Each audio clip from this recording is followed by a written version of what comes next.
আমি একটা government medical কলেজে স্টুডেন্ট, নিউ ফোর্থ ইয়ারে পড়ছেন আপনি? ইয়েস।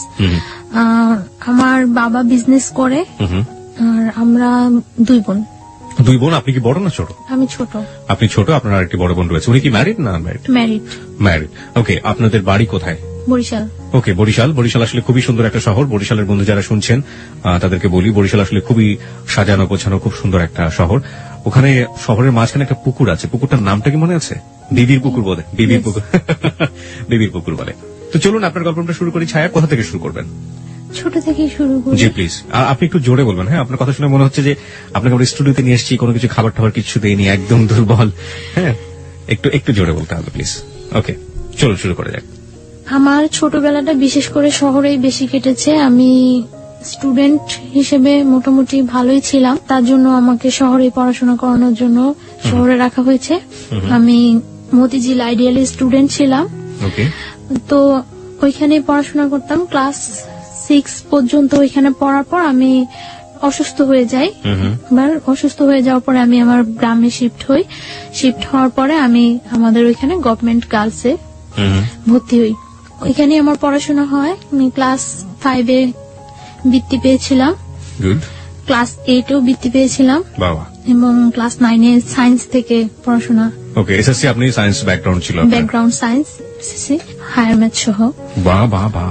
আমার ক্লাস যখন আমি 7-এ পড়ি তখন একটা ছেলে আমাকে খুব ডিস্টার্ব করে, অফার করে জাস্ট, কিন্তু তখন আমি এই ব্যাপারটা সম্পর্কে কোনো অবহিতই না, কিছুই আমি জানি না। আপনি ক্লাস 7-এ থাকা অবস্থায় আপনি ফিলিংসটাই বোঝেন না যে আসলে ব্যাপারটা কি। তখন আমার মাথার মধ্যে শুধু একটাই ছিল যে আমি পড়াশোনা, এর বাইরে কিছু তেমন কিছু না। এবং আমি খুব চঞ্চল ছিলাম। আমার ফ্যামিলি ব্যাকগ্রাউন্ডের যত পার্সন আছে সবাই আমাকে খুব পছন্দ করতো। তারপর মানে যখন আমি ক্লাস 7-এ যখন পড়ি তখন থেকে সবসময় আমার প্লেস ছিল 1। তো তারপর 7-এ যখন পড়ি তখন ওই ছেলেটা আমাকে ডিস্টার্ব করে। তখন আমি আমার বাসায় জানাই। ছেলেটা আসলে কে ছিল? ছেলেটা সম্পর্কে আমাদের একটু বলুন, যে আপনার পাড়ায় আশেপাশে থাকতো বা এরকম কিছু? আপনার বয়সের ডিফারেন্স কতটুকু ছিল? হ্যাঁ, আমার থেকে বয়সে 5 বছরের মতো ডিফারেন্স, কিন্তু ছোট ছিল আপনার 5 বছর? আমার 5 বছর বড় ছিল। আর ও পড়াশোনা সেরকম না, মানে আমি ক্লাস 7-এ যখন পড়ি ও তখন ক্লাস 9-এ পড়ে। ওকে, মানে ওর পড়াশোনার গ্যাপ ছিল এবং এসএসসি কমপ্লিট হয়নি, ওর গ্যাপ ছিল। পরে মানে ডিস্টার্ব করে, তখন আমি আমার বাসায় জানাই। বাসায় জানানোর পরে আমার বাসায় বলতে আমি আমার কিছু কাজিনের কাছে জানাই। কাজিনের কাছে জানানোর পর আমার কাজিন কি করে ওকে রাস্তা থেকে ডেকে মানে একটু শাসায় দেয় যে এরকম করবে না, এরকম করলে এরকম করবে। তো কিছুদিন চুপচাপ থাকার পর আমি আবার স্কুল যাই আসি, কোনো প্রবলেম করে না। কিছুদিন চুপচাপ থাকে, তারপর দেখা গেছে আমি যখন স্কুল যাই আমার সাথে যায়, আবার আমি যখন আসি তখন আমার সাথে আসে এবং নানা রকম সাউন্ড করে। কি ধরনের সাউন্ড করতো মনে আছে? হ্যাঁ, এইরকম যে ভালো লাগে বললেই তো হয়, কি প্রবলেম, আমরা কি চলি না, এরকম মানে বিভিন্ন রকম সাউন্ড করে। তো মানে সাউন্ড করে এইভাবে ক্লাস 7 শেষ হয়ে যায়, ক্লাস 8 শেষ হয়ে যায়। তো 8-এ যখন আমি বৃত্তি পরীক্ষা দেব, তো বৃত্তি পরীক্ষাটা আমাদের স্কুল থেকে একটু দূরে আরেকটা স্কুলে আমার সেন্টারটা। তো ওই স্কুলে যাই আমি বৃত্তি পরীক্ষা দেই। তো পরীক্ষার মধ্যে ও হলের পিছন দিয়ে ওয়াল টপকায় হলের ভিতরে ঢুকে। তো ভিতরে ঢোকার পরে আমার সাথে কথা বলার জন্য আমার দাঁড় করায়। তারপরে কথা বলার জন্য দাঁড় করানোর পরে আমি বলি যে আপনি আমাকে এইভাবে ডিস্টার্ব করতেছেন, আমার পরীক্ষা চলতেছে, এটা কিন্তু ঠিক না। তো তারপর আমি বাসায় এসে ফার্স্ট তো আমার কাজিনদের কাছে আমি আবারও বলি। তো ওনারা বলে যে বাসায় কিছু বলিস না, এটা বাসায় বললে হয়তো সবাই টেনশন করবো। তো ওনারা আবার ওকে ডাইকা বলে যে তোমার একবার শাসাই দিলাম, ইয়ে হয় নাই, আরেকবার এরকম করলে কিন্তু একেবারে মাইরাটে পাটা ভাঙিয়ে দেবো, এরকম ভেঙে দেবে, এরকম কিছু বলে। কারা বলতো? আপনার কাজিন বলতো? কাজিনরা বলতো। ছেলে। আপনার বাবা মাকে কাউকে জানাই না, মানে আমার কোনো প্রবলেম হলে আমি ওদেরকেই জানাইতাম। আপনি বাবা মাকে কেন জানাতেন না এটা আমাদেরকে একটু বলবেন? হেজিটেট ফিল করতেন নাকি কোনো ভয় পেতেন না কোনো সমস্যা? হ্যাঁ, হেজিটেট ফিল করতাম।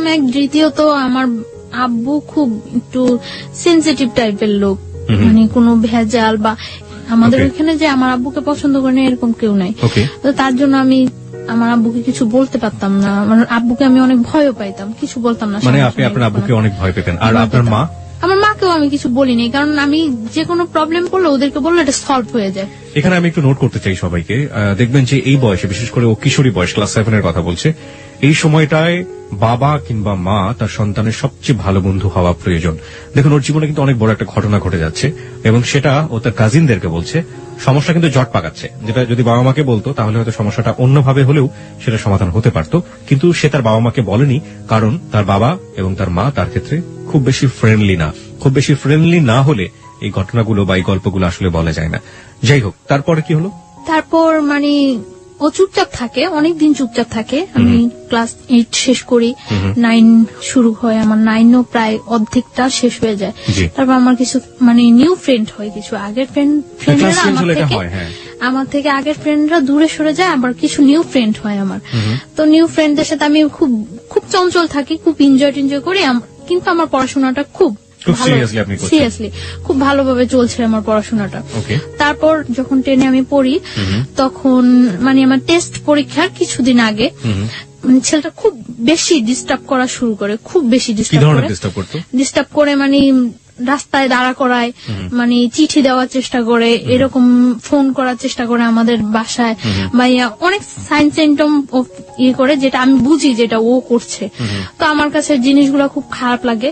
তো একদিন আমি আমার স্কুলের মধ্যে যখন মানে আমার ফ্রেন্ডদের সাথে আমি ছিলাম, তো স্কুল থেকে বের হয়েছি মতন স্কুলের সামনে ও মানে আমাকে অনেক ফ্রেন্ডদের মধ্যে দাঁড় করায়, সব ফ্রেন্ডদের বলছে সরে যাওয়ার জন্য। সবাই সরে যাওয়ার পর আমি খুব বিরক্ত হই, খুব রাফ বিহেভ করি ওর সাথে। কি করেন আপনি? দেখুন, আপনি রাফ বিহেভ না বলে আপনি বলুন যে আপনি যেটা করেছিলেন সেটাই। হ্যাঁ, রাফ বিহেভটা হলো আমি ওর সাথে খুব উচ্চ স্বরে কথা বলি। উচ্চ স্বরে কথা বলার পর মানে, কেন আমাকে দাঁড় করাইছেন, এইরকম করতেছেন কেন, আপনি কি আমার যোগ্য নাকি, এইভাবে আমি অনেক কথা বলি। গালিটালি দিয়েছিলেন? না, গালিটালি না, আমি ওইটা কখনোই পারি না। So let's practice today.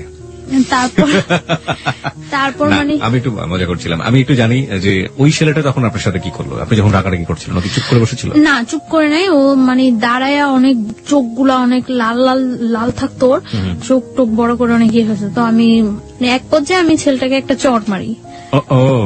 এক পর্যায়ে ছেলেটাকে আমি কথা কাটাকাটি হয়, এক পর্যায়ে চড় মারি। এখন স্কুলের সামনে অনেক স্টুডেন্ট থাকে, অনেক লোকজন ছিল, এমনকি মানে ওই স্কুলের সামনে ঝালমুড়ি আলারা পর্যন্ত ওর ফেভারিট ছিল, সবাই আমাকে মানে ওর কথা বলতো।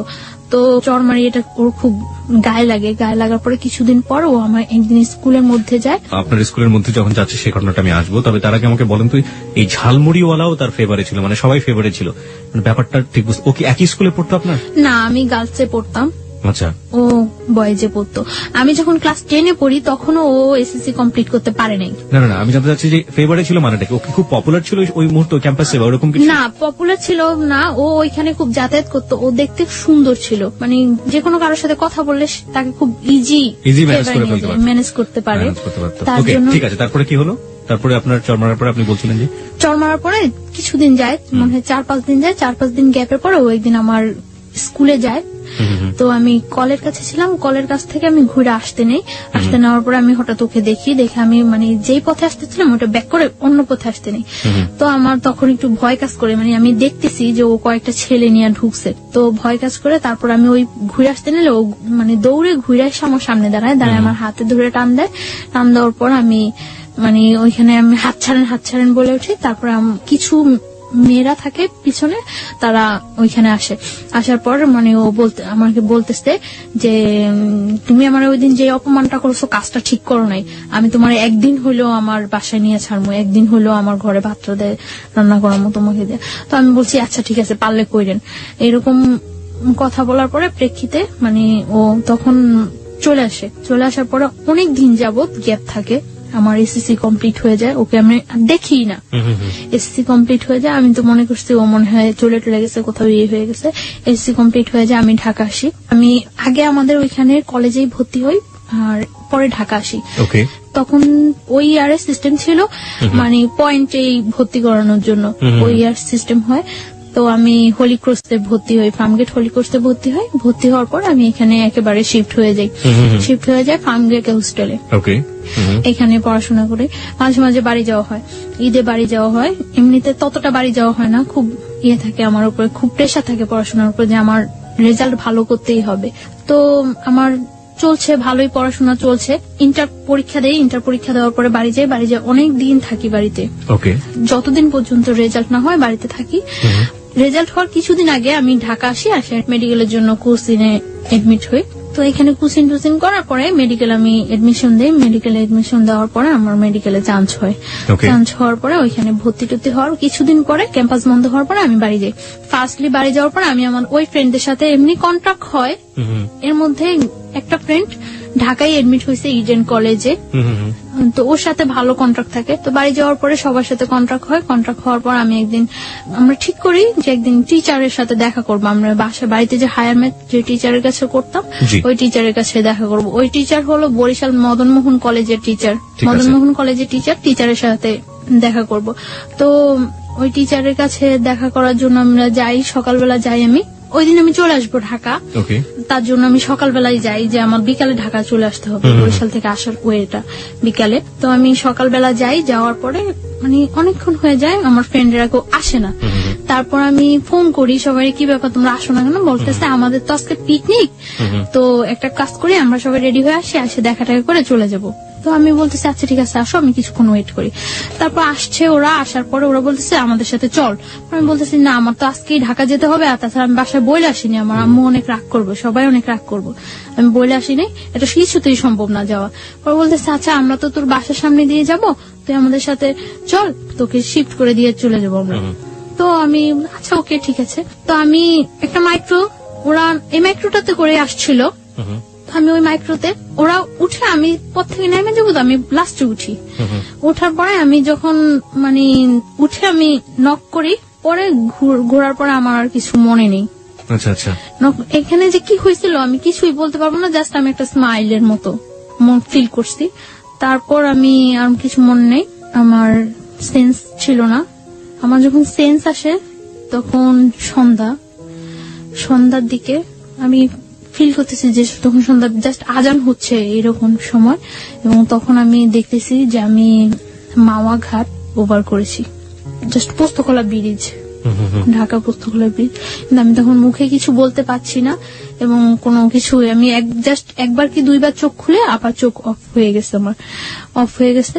তারপর আমি আর কিছু বলতে পারবো না। যখন আমার সেন্স আসছে রাত্রে, তখন প্রায় 2:30 কি 3টা বাজে মনে হয়, আমি ওইরকম মনে হচ্ছিল আমার কাছে 2:30 কি 3টা বাজে। তখন আমি যে জায়গা, ওই জায়গাটা টাঙ্গাইল, মানে আমি ব্যাক আসার সময় দেখেছি যে ওটা টাঙ্গাইল, কিন্তু তখন আমি জানি না ওটা যে টাঙ্গাইল।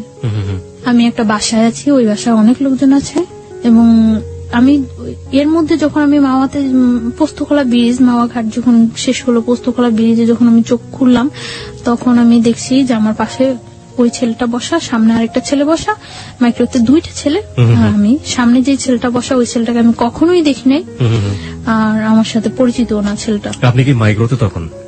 তখন আপনি মাইক্রোর ভিতরে?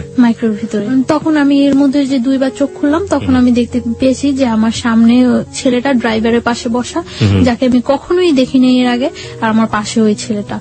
এবং তারপর তো রাত্রে আমি যেই বাসায়, যখন আমার সেন্স আসে তখন আমি ওই বাসায়, এবং আমি দেখি যে আমার চারপাশে অনেক লোকজন, ওই বাসার অনেক মেম্বার, বাট আমি তাদের কাউকে তো কখনোই দেখিনি, চিনিও না। তারপর আমি জিজ্ঞাসা করলাম যে আমি এখানে কেন আসছি এবং কিভাবে। তারপর বললো যে তুমি এখানে কোনো শব্দ করবা না, সাউন্ড করবা না, এখানে যদি কোনো সাউন্ড করো তোমারই কিন্তু প্রবলেম হবে, তো এখানে কোনো সাউন্ড টাউন্ড করবা না, চুপচাপ শুয়ে আছো, শুয়ে থাকো। তারপর বললাম যে কেন আমি চুপচাপ শুয়ে থাকবো, আমি এইখানে আসলাম কিভাবে, আমি তো এখানে আসার না, আমার তো আজকে ঢাকা যাওয়ার কথা। তারপর বলতেছে তুমি ঢাকায় আসো, প্রবলেম নাই। ওই বাসায় একটা মহিলা বলতেছে আমাদের, তুমি ঢাকায় আসো, প্রবলেম নাই, চুপচাপ শুয়ে থাকো, আমরা কিন্তু লোক বেশি ভালো না, বেশি সাউন্ড করবা একেবারে জবাই করে দেবো। আমি তারপর চুপচাপ শুয়েছিলাম। সকাল হওয়ার পর আমি দেখলাম যে ওই ছেলেটা আসছে ওই বাসায়, ওই বাসায় ছিল না, আমি ছিলাম ওই বাসায়, আসছে। এবং আসার পরে মানে এতক্ষণ তো আমি সবার সাথে কন্টিনিউ ছিলাম, আসার পরে আমাকে একটা রুমে আলাদা করে মানে বসিয়ে আমার হাত পা বেঁধে দেওয়া হয়েছে।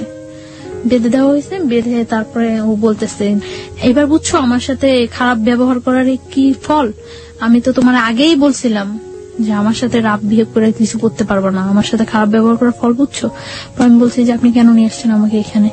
পরে বলতেছে দেখো আমি তোমার নিয়ে আসছি, আমি তোমার কোনো ক্ষতি করবো না, তুমি আমাকে বিয়ে করো, সবকিছু ঠিক হয়ে যাবে, তুমি বিয়ের কন্ডিশনে তুমি যেটা বলবো সেটাই ওকে। পরে আমি বলছি কেন আমি আপনাকে বিয়ে করব, আমি তো আপনাকে বিয়ে করার প্রশ্নই জাগে না। আপনি নিজের অবস্থানটা আর আমার অবস্থানটা চিন্তা করেন। আমি একটা মেডিকেল স্টুডেন্ট আর আপনি একটা যে কোনো ওয়েই নেই আমার সাথে আপনার বিয়ে হওয়ার মতো। আমি কেন আপনাকে বিয়ে করবো? আপনি যে আমাকে এখানে তুলে নিয়ে আসছেন, এটা যদি কেউ জানে আপনার যে কি অবস্থা হবে একবার চিন্তা করছেন? পরে বলতেছে আমি তো তোমাকে তুলে নিয়ে আসছি, এটা তো কেউ জীবনে জানবো না, সবাই তো জানে তুমি আমার সাথে পালায় চলে আসছো। আমি বলছি হোয়াট, আমি আপনার সাথে পালায় আসছি মানে? পরে বলতেছে তোমাকে আমি নিয়ে আসছি তখন সকাল 8:30, আর 9:30টার মধ্যে অত্র এলাকার এমন কোন লোক নেই যে জানে যে তুমি আমার সাথে পালায় আসছো। আমি মানে কি? পরে বলতেছে তুমি তো এটাই বুঝলা না আমি যে কি করতে পারি।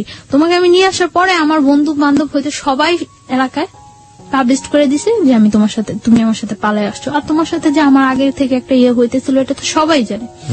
পরে আমি বলতেছি আশ্চর্য, এই কথা কেউ বিশ্বাস করবে না যে আমি আপনার সাথে পালায় আসছি, আমি আপনার সাথে পালায় আসতে যাবো কেন?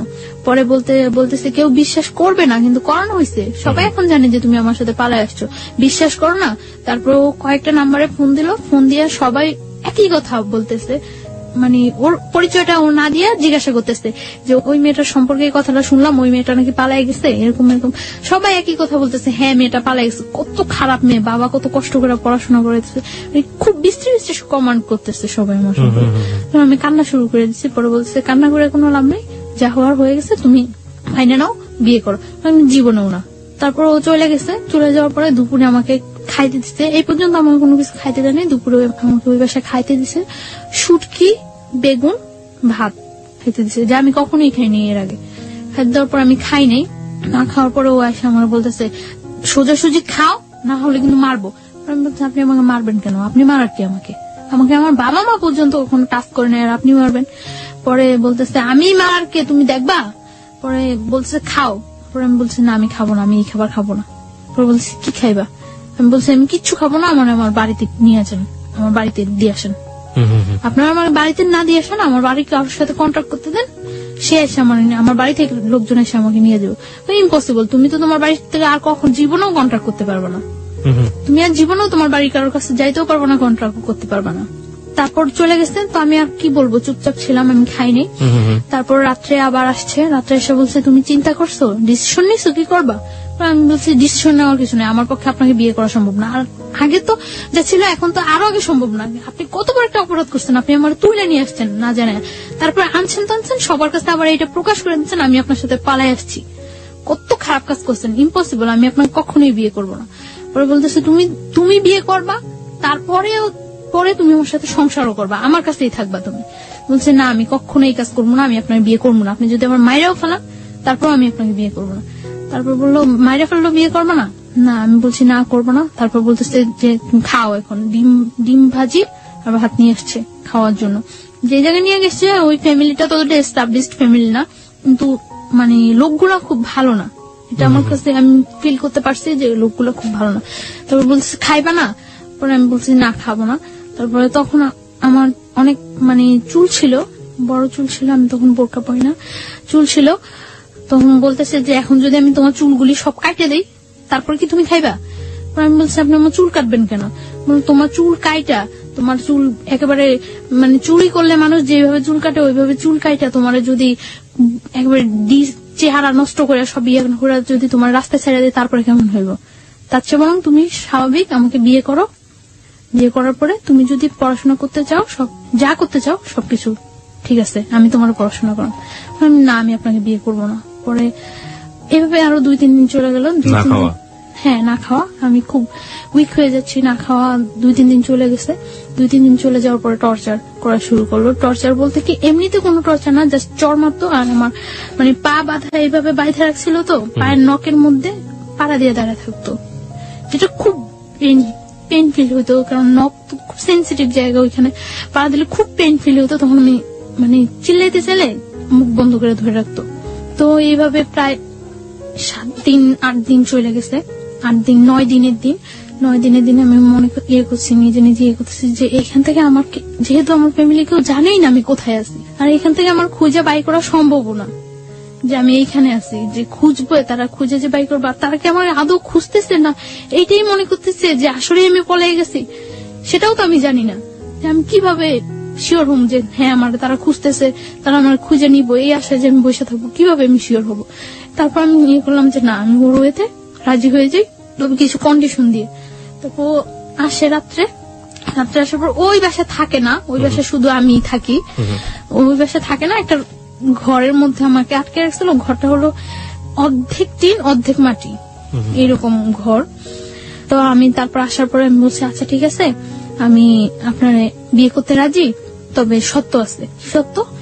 সত্য হলো আমার পড়াশোনা শেষ না হওয়া পর্যন্ত আমি আপনার সাথে কোনো রিলেশনে যেতে পারবো না। যেহেতু আমার ক্যারিয়ার আছে, আমি মেডিকেল স্টুডেন্ট, আমার এত কষ্ট করে যেহেতু আমি এতটুকু আসছি, আমার ইয়াটা শেষ হোক, সেটা আপনার জন্য বেটার হবে, আমার জন্য বেটার হবে।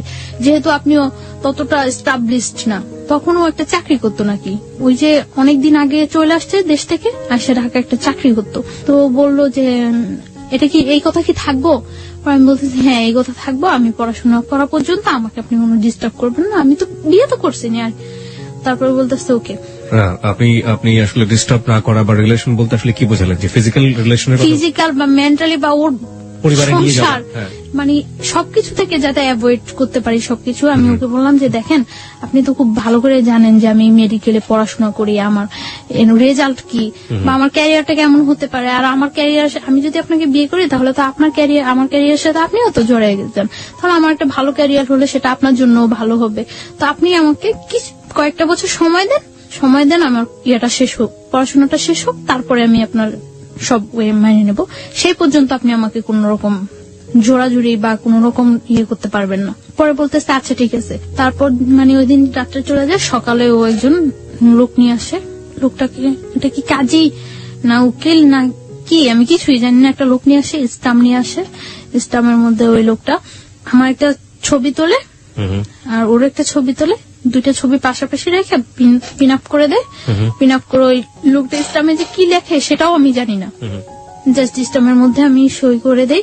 তাও আমি মানে সই করার সময় ভাবতেছি যে আমি কি সই করব না করব না, ওটা সারা জীবনের প্রশ্ন, কি করব আমি। তখন আমি সই করার সময় ভাবতেছি, তখন ও আমার একটা চড় মারলো লোকটার সামনে একটা চড় মারার পরে বলতেছে যে আগেই তো কথা হয়ে গেছে, এখন আবার এরকম করার কি আছে। লোকটা মনে করতেছে না যে আমি তোমার জোর করে নিয়ে আসছি। পরে আমি আমার ফুল নেমটা অর্ধেক লেখি আর বাকিটা লেখি না। ফুল নেমের অর্ধেক লিখি, ও সই করে দেয়। সই করে দেওয়ার পর ওই দিনই মানে সকালে 8টার দিকে ইয়ে হয়, 9টার দিকে ওই বাসা থেকে বের হয়ে নিয়ে আসে। বাসা থেকে বের হওয়ার পরে যখন বাসে উঠি তখন দেখি যে এটা টাঙ্গাইল। তো ঢাকা নিয়ে আসার পরে আমি ওই দিনই ঢাকা আমি আমার হোস্টেলে চলে যাই। আমি বলি যে আমি আমার হোস্টেলে চলে যাই, আপনার সাথে বিয়ে তো হয়ে গেছে। জাস্ট আমি হোস্টেলে উঠি। হোস্টেলে ওঠার পরে 2-3 দিন ভালো যায়, কোনো ইয়ে করে না। আমি আমার ফ্যামিলির সাথে যোগাযোগ করার চেষ্টা করি যে কি করব আমি এখন। আমার ফ্যামিলির সাথে যোগাযোগ করার জন্য অনেক চেষ্টা করি, বাট আমার ফ্যামিলির সাথে কোনো কন্ট্যাক্ট করতে পারি না। কেন পারেন না? মানে বাড়ির যে নাম্বারটা, ওই নাম্বারটা অফ থাকে, ওই নাম্বারটা অফ, আর অন্য কোনো নাম্বার আমার কাছে মনে নেই, আমার মানে ইয়ে থাকে না। তারপর আমি অনেক ট্রাই করার পরে আমি আমার মানে দুলাভাইয়ের সাথে, বোনের হাজবেন্ডের সাথে যোগাযোগ করি। যোগাযোগ করার পরে উনি বলতেছে যে আচ্ছা যা হয়েছে তো হয়ে গেছে, কেউ বিলিভ করে না যে তুমি ইয়ে করছো, তোমার নিয়ে গেছে, সবাই এটাই বিলিভ করে। আর দেখো গ্রাম তো, সমাজ তো, সবাই একটাই জিনিস বিশ্বাস করে যে তুমি ইয়ে করছো, চলে গেছো। আর এখন যদি তুমি ফিরে আসো, এটা মানে কেউ মাইনে নিব না, এটা সবাই তোমার বরং ধিক্কার দিব। তো আমি তারপর বুঝে বলার পর আমি ট্রাই করি আমার ফ্যামিলির কাছে ফিরে যাওয়ার জন্য, কিন্তু তারা কেউ আমাকে নেওয়ার ইয়ে করে না। তখন আমার যে দুলাভাই, ওনার সাথে আমার বোনের জাস্ট ইয়ে হয়, এঙ্গেজ হয়, বিয়ে হয় না। তখন বলে যে দেখো এইটার কারণে হয়তো তোমার বোনের অনেকটা ইয়া ফিল করতে হতে পারে। তো উনি এই কথা বলার পর আমি মানে চুপচাপ থাকি। তারপর উনি বলে যে তুমি যেভাবে আসো ওইভাবে থাকো, তোমার যতটা হেল্প প্রয়োজন সব আমি করব, কেউ ইয়ে করবে না। তোমার হেল্পের প্রয়োজন আমি, যতটা ইয়ে করার প্রয়োজন আমি করব, তুমি পড়াশোনা করতে থাকো, আমি ট্রাই করব তোমাকে যথাসম্ভব বাহিরে পাঠিয়ে দেওয়ার জন্য। কারণ তুমি বাহিরে গেলে গিয়ে তো ওরা আয়ত্তার বাইরে চলে যাবে। জানলেন না ব্যাপারটা? হ্যাঁ জানাই, কিন্তু তারা কেউ আমাকে নেওয়ার জন্য আগ্রহ ফিল করে না। আপনি আমাকে একটু বলেন তো, খুলেই বলেন যে আপনি ফার্স্ট কখন আমাকে জানালেন, কি রিঅ্যাক্ট করলো, আমি একটু জানতে চাই। This is a very important part of this story. হ্যাঁ, আমি যখন মানে ঢাকা আসি হোস্টেলে উঠি। হোস্টেলে ওঠার পরে তখন আমার কাছে কোনো টাকা পয়সা কিছুই থাকে না। তো হোস্টেলে ওঠার 2-3 দিন পরে আমি আমার একটা ফ্রেন্ডের নাম্বার থেকে আমার বাড়িতে ফোন করি। ফোন করার পরে বাড়ির নাম্বারটা অফ। এভাবে আরো 4-5 দিন চলে যায়, আমি কারোর সাথে কন্ট্যাক্ট করতে পারি না। তারপরে আমি হঠাৎ একদিন আমি আমার বই নাড়তেছি, বইয়ের মধ্যে আমার ওই দুলাভাইয়ের নাম্বারটা পাইছি। পাওয়ার পরে আমি আমার দুলাভাইয়ের কাছে ফোন দিছি। দুলাভাইয়ের কাছে ফোন দেওয়ার পরে ভাইয়াকে আমি সব বললাম। আপন দুলাভাই এটা? হ্যাঁ। ওকে। সবকিছু বলার পর আমার ভাইয়া বলল যে কেউ আমাকে এখন নেওয়ার জন্য প্রস্তুত না। তারপর আমি আমার মার সাথে কথা বললাম। তারাও কোনো ইয়ে করতেছে না যে তুমি যা হয়েছে তুমি চলে আসো, আমরা তোমার আবার নতুন করে পড়াশোনা করো, আমাদের কাছে রাখবো, কোনো ইয়ে হবে না। কিন্তু তারা কেউ এরকম কোনো, সবার একটাই ক্ষোভ আমি চলে আসছি। সবাই জানে যে আমি পালাই আসছি, কিভাবে আসলাম, এতটা ইয়ে করলো তারা আমার জন্য। সবাই আমাকে খুব ঘৃণা করে। তখন আমি ফিল করি যে সবাই আমাকে খুব ঘৃণা করে।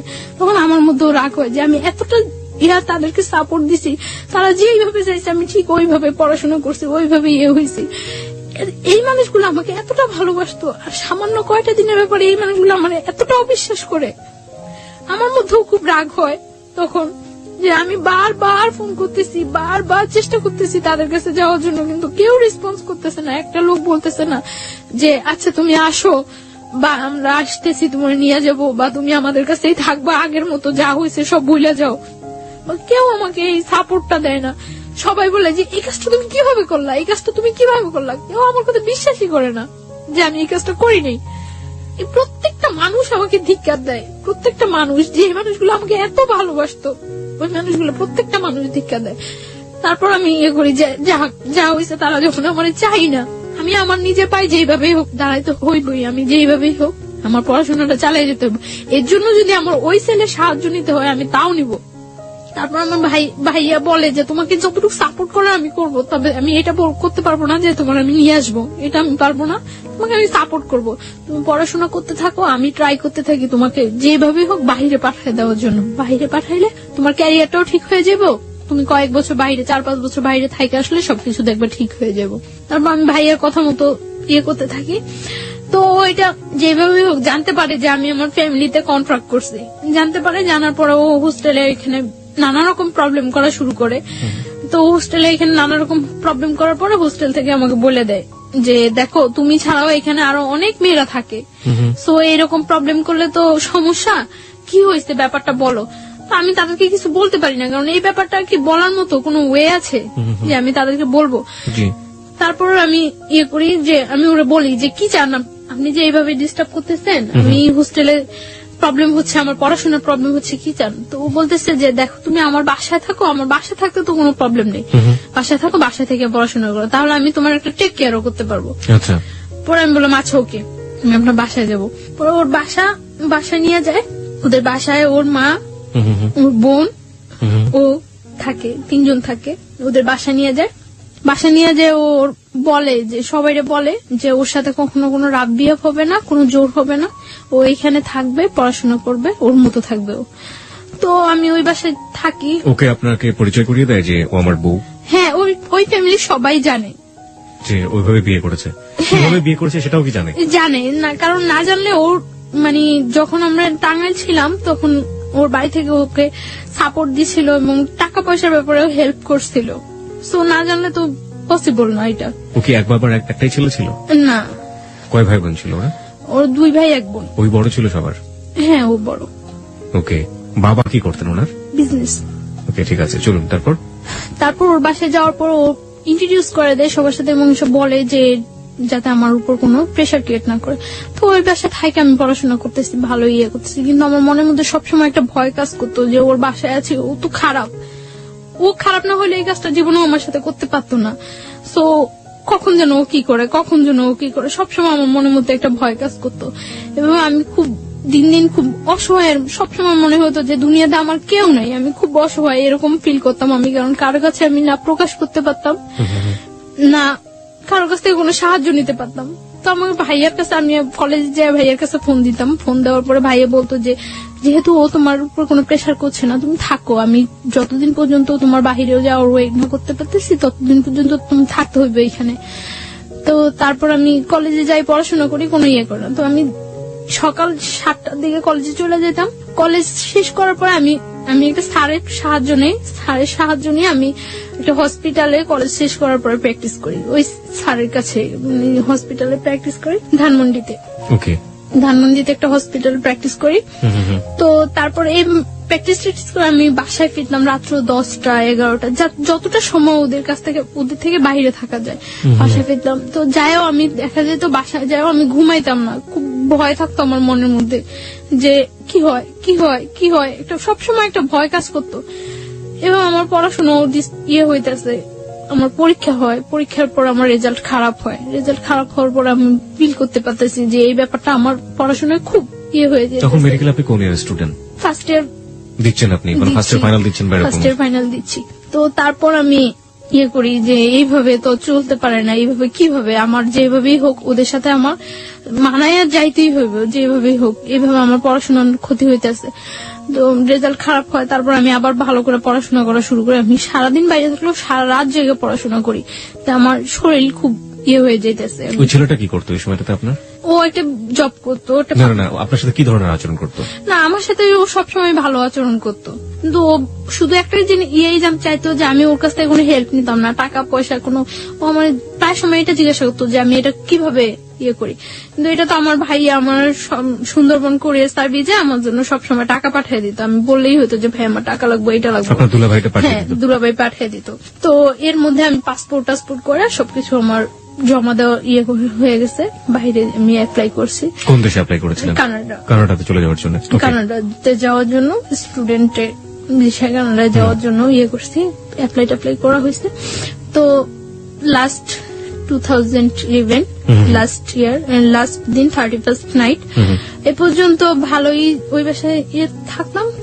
এই সময়টাতে আপনার যেহেতু উনি অবৈধভাবে হোক বৈধভাবে হোক যেভাবে হোক জোর করেই হোক উনি আপনার হাজবেন্ড হয়ে গিয়েছেন, সুতরাং হাজবেন্ড তার ওয়াইফের কাছে একটা সম্পর্কর দাবি করতেই পারেন। এই সময়টাতে কি কোনো ধরনের কোনো ইন্টিমেসি আপনাদের? কখনোই আমার উপরে এরকম কিছু করতো না, কোনো ফিজিক্যাল কোনো ইন্টিমেসি? ফিজিক্যাল বা আমি কোথায় যাই কেন যাই কোনো ইন্টারফেয়ার, শুধু ওর হতো যে ওর বাসায় থাকতে হবে, এইটাই। মানে কখনো আপনার ফ্রিডম নিয়ে কোনো অত্যাচার করতো না, কিছু করতো না, শুধু একটা কথা আমার বাসায় থাকতে হবে। হ্যাঁ, বাসায় থাকতে হবে। ও মনে করতো যে হয়তো বা ওর বাসায় থাকলে আমি সেফ আছি, কিছু করতে আসছি না বাহিরে। কোন ধরনের অত্যাচারও করেনি, মানসিক বা শারীরিক? না, শারীরিক কোনো অত্যাচারও করতো না। তো আমি দেখা যেত বেশিরভাগ সময় বাহিরে খাইতাম, বাহিরে থাকতাম। আমি আপনার শাশুড়ি বলাটা ঠিক হচ্ছে না কিনা জানি না, ও বাড়ির যে অন্যান্য যে মানুষজন যারা ছিলেন তারা কি ধরনের আচরণ করতেন আপনার সঙ্গে?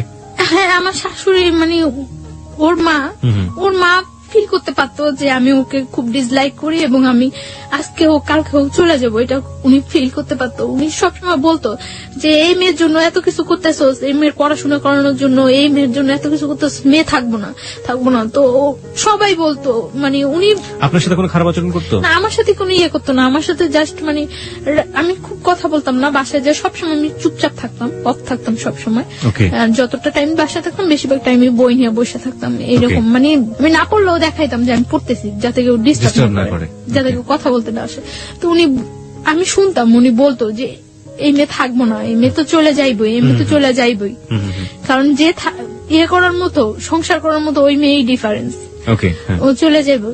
তো মানে উনি ফিল করতো এবং উনি ফিল করতো যে আমি ওদেরকে খুব ডিসলাইক করে, এটা উনি ফিল করতো এবং উনি এটা বলতো বারবার। ওকে, যাই হোক, তারপর একটা করতাম, আমি ওই বাসায় কখনো ঘুমাইতাম না। কেন? এই 1 বছর 3 মাস 3.5 মাস আমি ওই বাসায় ছিলাম। আমার মনে হয় না আমি 1 বছর 3 মাস 3.5 মাসে ওই বাসায় 3 দিনও ঘুমাইছি। কখনো আমি ঘুমাইতাম না, আমার মনের মধ্যে এটা ভয় কাজ করতো, হয় আমার মারে ফেলাইবো, না আমার সাথে জোর করে কিছু করবো, এরকম একটা ভয় সবসময় আমার মনের মধ্যে কাজ করতো। যেই ছেলে আমার ধরে নিয়ে আসতে পারে, বাইন্ধা রাখতে পারে, তুলে আনতে পারে, সেই ছেলের পক্ষে পসিবল না এমন কিছুই নেই। আপনি বলছিলেন যে রাতের বেলা ঘুমোতেন না, আপনি এরকম একটা অবস্থার বর্ণনা দিচ্ছিলেন। তারপরে রাতে কি কখনোই ঘুমাতাম না ওই বাসায়, খুব কম সময়, মনে হয় না আমি এই 1 বছর 3 মাস 3.5 মাসে 3 দিনও ঘুমাইছি। আমার বেশিরভাগ আমি কলেজ ক্লাস শেষ করে যে গ্যাপটা হতো, ক্লাস থেকে আমি নিউ একটা হসপিটালে যাইতাম যেখানে আমি প্র্যাকটিস করতাম, এই গ্যাপটা আমি বেশিরভাগ সময় স্লিপিং ট্যাবলেট নিয়ে কলেজ হোস্টেলে ঘুমাইতাম অনেকক্ষণ যাবত, 2 ঘন্টা 2.5 ঘন্টা 1 ঘন্টা 1.5 ঘন্টা। এবং ওই টাইমটা দেখা যেত যদি ঘুম যদি না আসে তার জন্য আমি বেশিরভাগ সময় স্লিপিং ট্যাবলেট ইউজ করতাম, যাতে আমার ওই ঘুমটা ঘুমে হয়ে যায়। ঘুম হয়ে যায় যাতে। অনেক সময় দেখা যেত স্লিপিং ট্যাবলেট খাওয়ার পরে মানে এই 2 ঘন্টা 2.5 ঘন্টা 1-1.5 ঘন্টার ঘুমে কিছু হয় না, খুব ঘুম পাইতো পরে। তারপর করার কিছু ছিল না, আমার ফিরতে হবে, আমার ওইখানে যেতে হবে, তার জন্য আমি পারতাম না। স্লিপিং ট্যাবলেট খাওয়ার পরেও ঝিমাইতে ঝিমাইতে হয়তো যাইতাম আমি, তারপর আমি বাসায় ঘুমানোর চেষ্টা করতাম না কখনো। দেখা গেছে আমার ওই ছেলেটা কি আপনার সাথে একই রুমে থাকতো? না, একই রুমে থাকতো না, আমি ওর মার সাথে থাকতাম আর পাশের আরেকটা রুমে থাকতো। দেখা যেত যে অকারণে ওই রুমে খুব কম ঢুকতো না ততটা এই রুমে। দেখা গেছে আমি রাতে 10টা-11টায় বাসায় ফিরছি, ওই 12টা-1টার মধ্যে সবাই ঘুমিয়ে গেছে।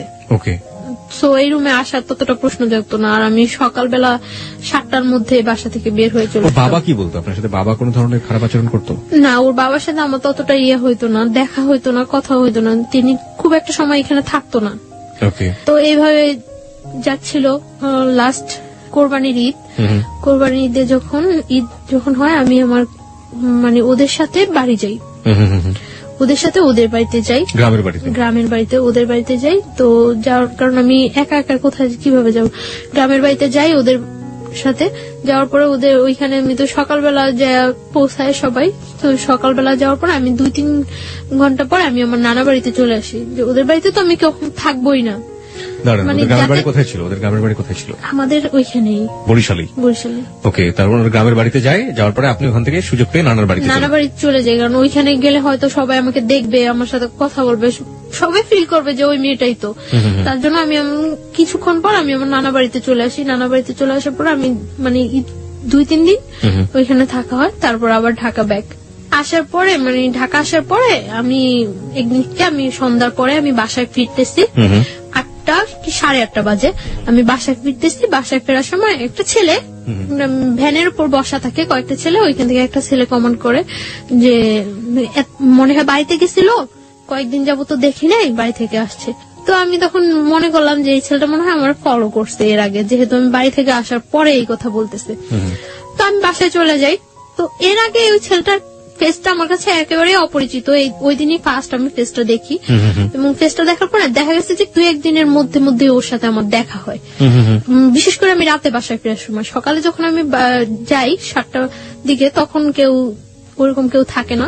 তো রাতে ফেরার সময় দেখা গেছে 2-1 দিন পরপরই ওর সাথে আমার দেখা হয়, এবং কন্টিনিউ তখন আমাকে কমেন্টস করতে থাকে। তো এর আগে আমি যখন পড়াশোনা করি, পড়াশোনা অবস্থা অনেক অফার হয়, কিন্তু কখনো আমার কাছে ওইগুলা রেসপন্স হয় না এবং খুব খারাপ লাগে।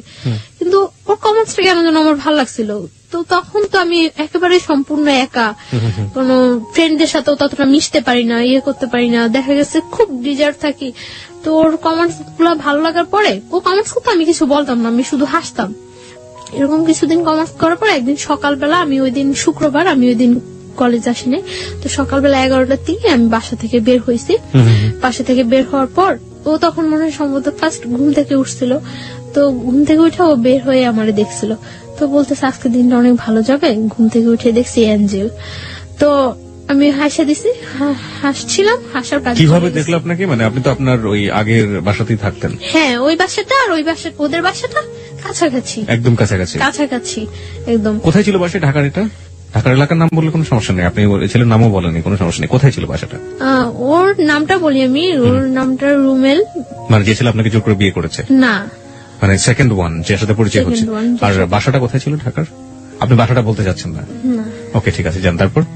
কারণ ওই এলাকাটা সবাই প্রায় কম বেশি ঘটনাটা জানে এবং আপনাকে সবাই চেনে। ওকে, ঠিক আছে। আমি এখানে একটু শ্রোতারা অনেক খেপে যাবেন আপনার উপরে, আমি একটু শ্রোতাদেরকে অ্যাড্রেস করতে চাই। দেখুন, আপনারা যারা বলছেন যে আপনারা ওর বাসার নামটা জানতে চান, ও কোথায় থাকে সবকিছু জানতে চান, এই প্রশ্নগুলো আমি ওকে করেছি, এবং তারপরও যারা ক্ষিপ্ত হয়ে যাচ্ছেন ওর উপর, তাদের উদ্দেশ্যে আমি একটু বিনয়ের সাথে বলতে চাই, ওর বাসার অ্যাড্রেসটা জেনে বা যে ঘটনাটা যেখানে ঘটেছে এটা জেনে আপনি কি বা করবেন বলুন।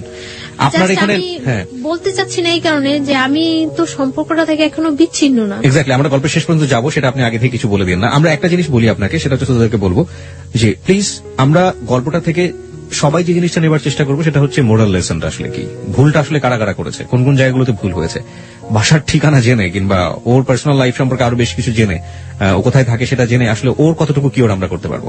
হ্যাঁ, সেই হেল্পের জায়গাটা যদি কিছু থেকে থাকে, করার থাকে, তাহলে ও যতটুকু বলবে ততটুকুই আসলে এনাফ। আমরা ওই শ্রদ্ধার জায়গাটুকু যিনি গেস্ট হয়ে আসেন, অতিথি হয়ে আসেন, তার প্রতি যেন বজায় রাখি। জি প্লিজ, তারপরে বলুন। তারপর আমি মানে যে কাজে বাসা থেকে বের হয়েছি ওই কাজে চলে যাই। তো চলে যাওয়ার পর এইভাবে চলতে থাকে কিছুদিন। তো 31st নাইট আমি সন্ধ্যার পরে বাসায় ফিরছি। তো আমি কিছু চকলেট কিনি। তো চকলেটের দোকানে যাওয়ার আগেই ও বলতেছে যে আজকেই বলে দেব নাকি সামনের বছর পর্যন্ত ওয়েট করব। তো ও বলতেছে, তখন আমি চকলেট কিনে আসার সময় ওর হাতে ওর একটা চকলেট মানে দূর থেকে এভাবে ধরে দিছি, দিয়ে বলতেছি যে কারোর জন্য কি কখনো কিছু ওয়েট করে, সবকিছু সময় মতোই বলতে হয়।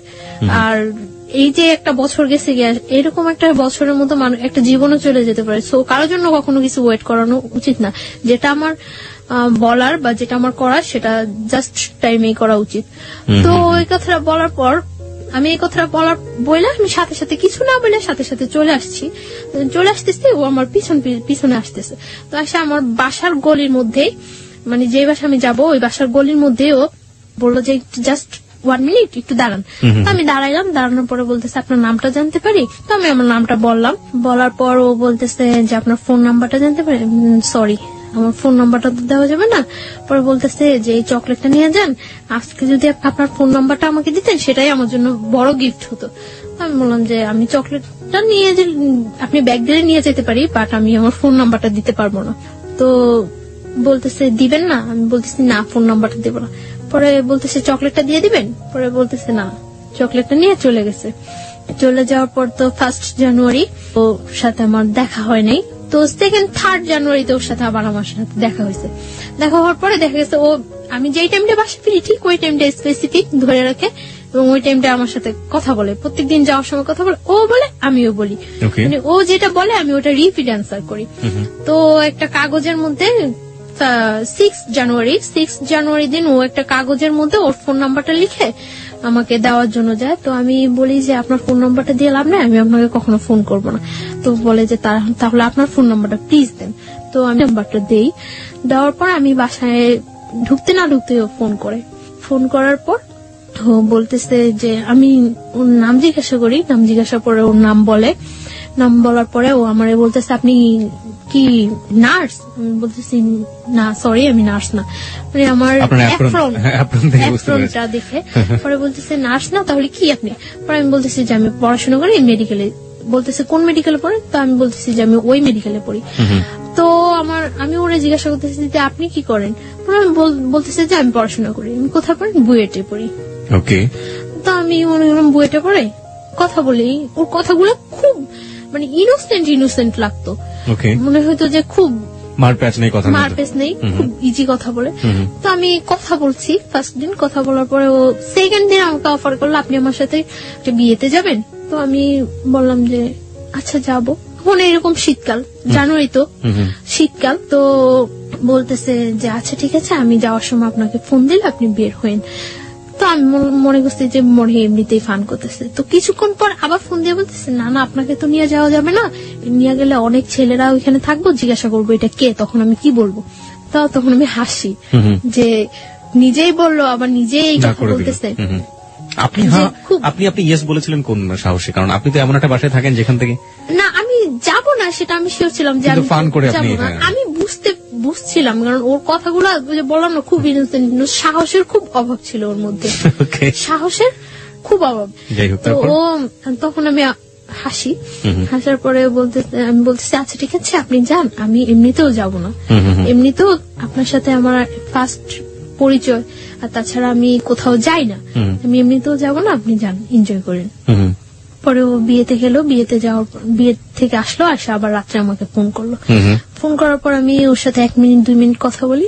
তো এইভাবে 3-4 দিন কথা বলার পর জাস্ট রাত্রে যখন 12টা, 12:15, 1টা বাজে, তখন ও আমার সাথে কথা বলে 2 মিনিট, 1 মিনিট, 3 মিনিট এরকম কথা বলে এবং খুব একটা অস্থির একটা ভাব প্রকাশ করে। মানে আমার মনের মধ্যে খুব কনফিউশন হয়, এরকম অস্থির কেন? তো এবং কি যেন বলে মোমবাতি, মোম। তো আমি করি যে ও কি কোনো নেশা টেশা করে রাত্রে? একটা নেশাগ্রস্ত মানুষের কথা যখন তার ফিল হয় যে সে নেশা করা উচিত বা করবে, তখন একটা মানুষের বিহেভিয়ার দেখলেই বোঝা যায়।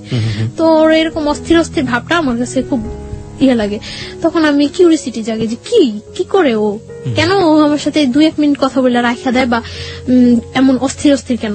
তো আমি এটা ওই টাইমটাই আমি ওরে বিশেষ করে ফোন দেই তখন রাত্রে, যে কেন কি করে ও আমি এটা জানার চেষ্টা করি।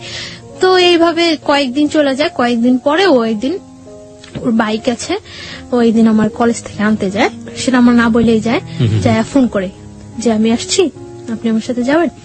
পরে আমি আচ্ছা ঠিক আছে দাঁড়ান, তো আমি বের হয়ে আসি, আসার পরে আমার নিয়ে আসে বলতে কি মানে আমার বাসায় ইজি নিয়ে যেতে পারতো, অনেকটা ঘুরায়।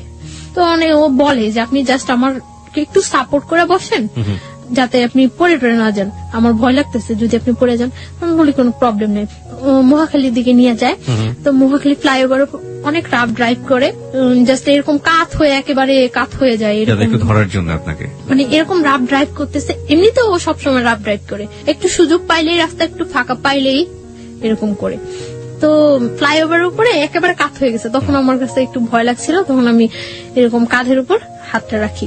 হাতটা রাখার পরে মানে এরকম করে অনেকটা ঘুরায়, মিরপুরের দিকে নিয়ে যায়, নিয়ে অনেকটা ঘুরে টুরে বাসার একটু দূরে বাসা থেকে নামায় দেয়। তো আমি বাসায় যাই, তারপরে এরকম কথা বলতে থাকে। তো ওই আমাকে বলে যে আপনি আমার ফ্রেন্ড হবেন। তো আমি বলছি আচ্ছা ঠিক আছে ফ্রেন্ড হবো। তখন কিন্তু আমি জানি না যে ও পড়াশোনা করে না বা কিছু। তখন আমি বলি যে আপনার ক্যাম্পাসটা তো কাছেই, আপনি কেন কলেজে যান না?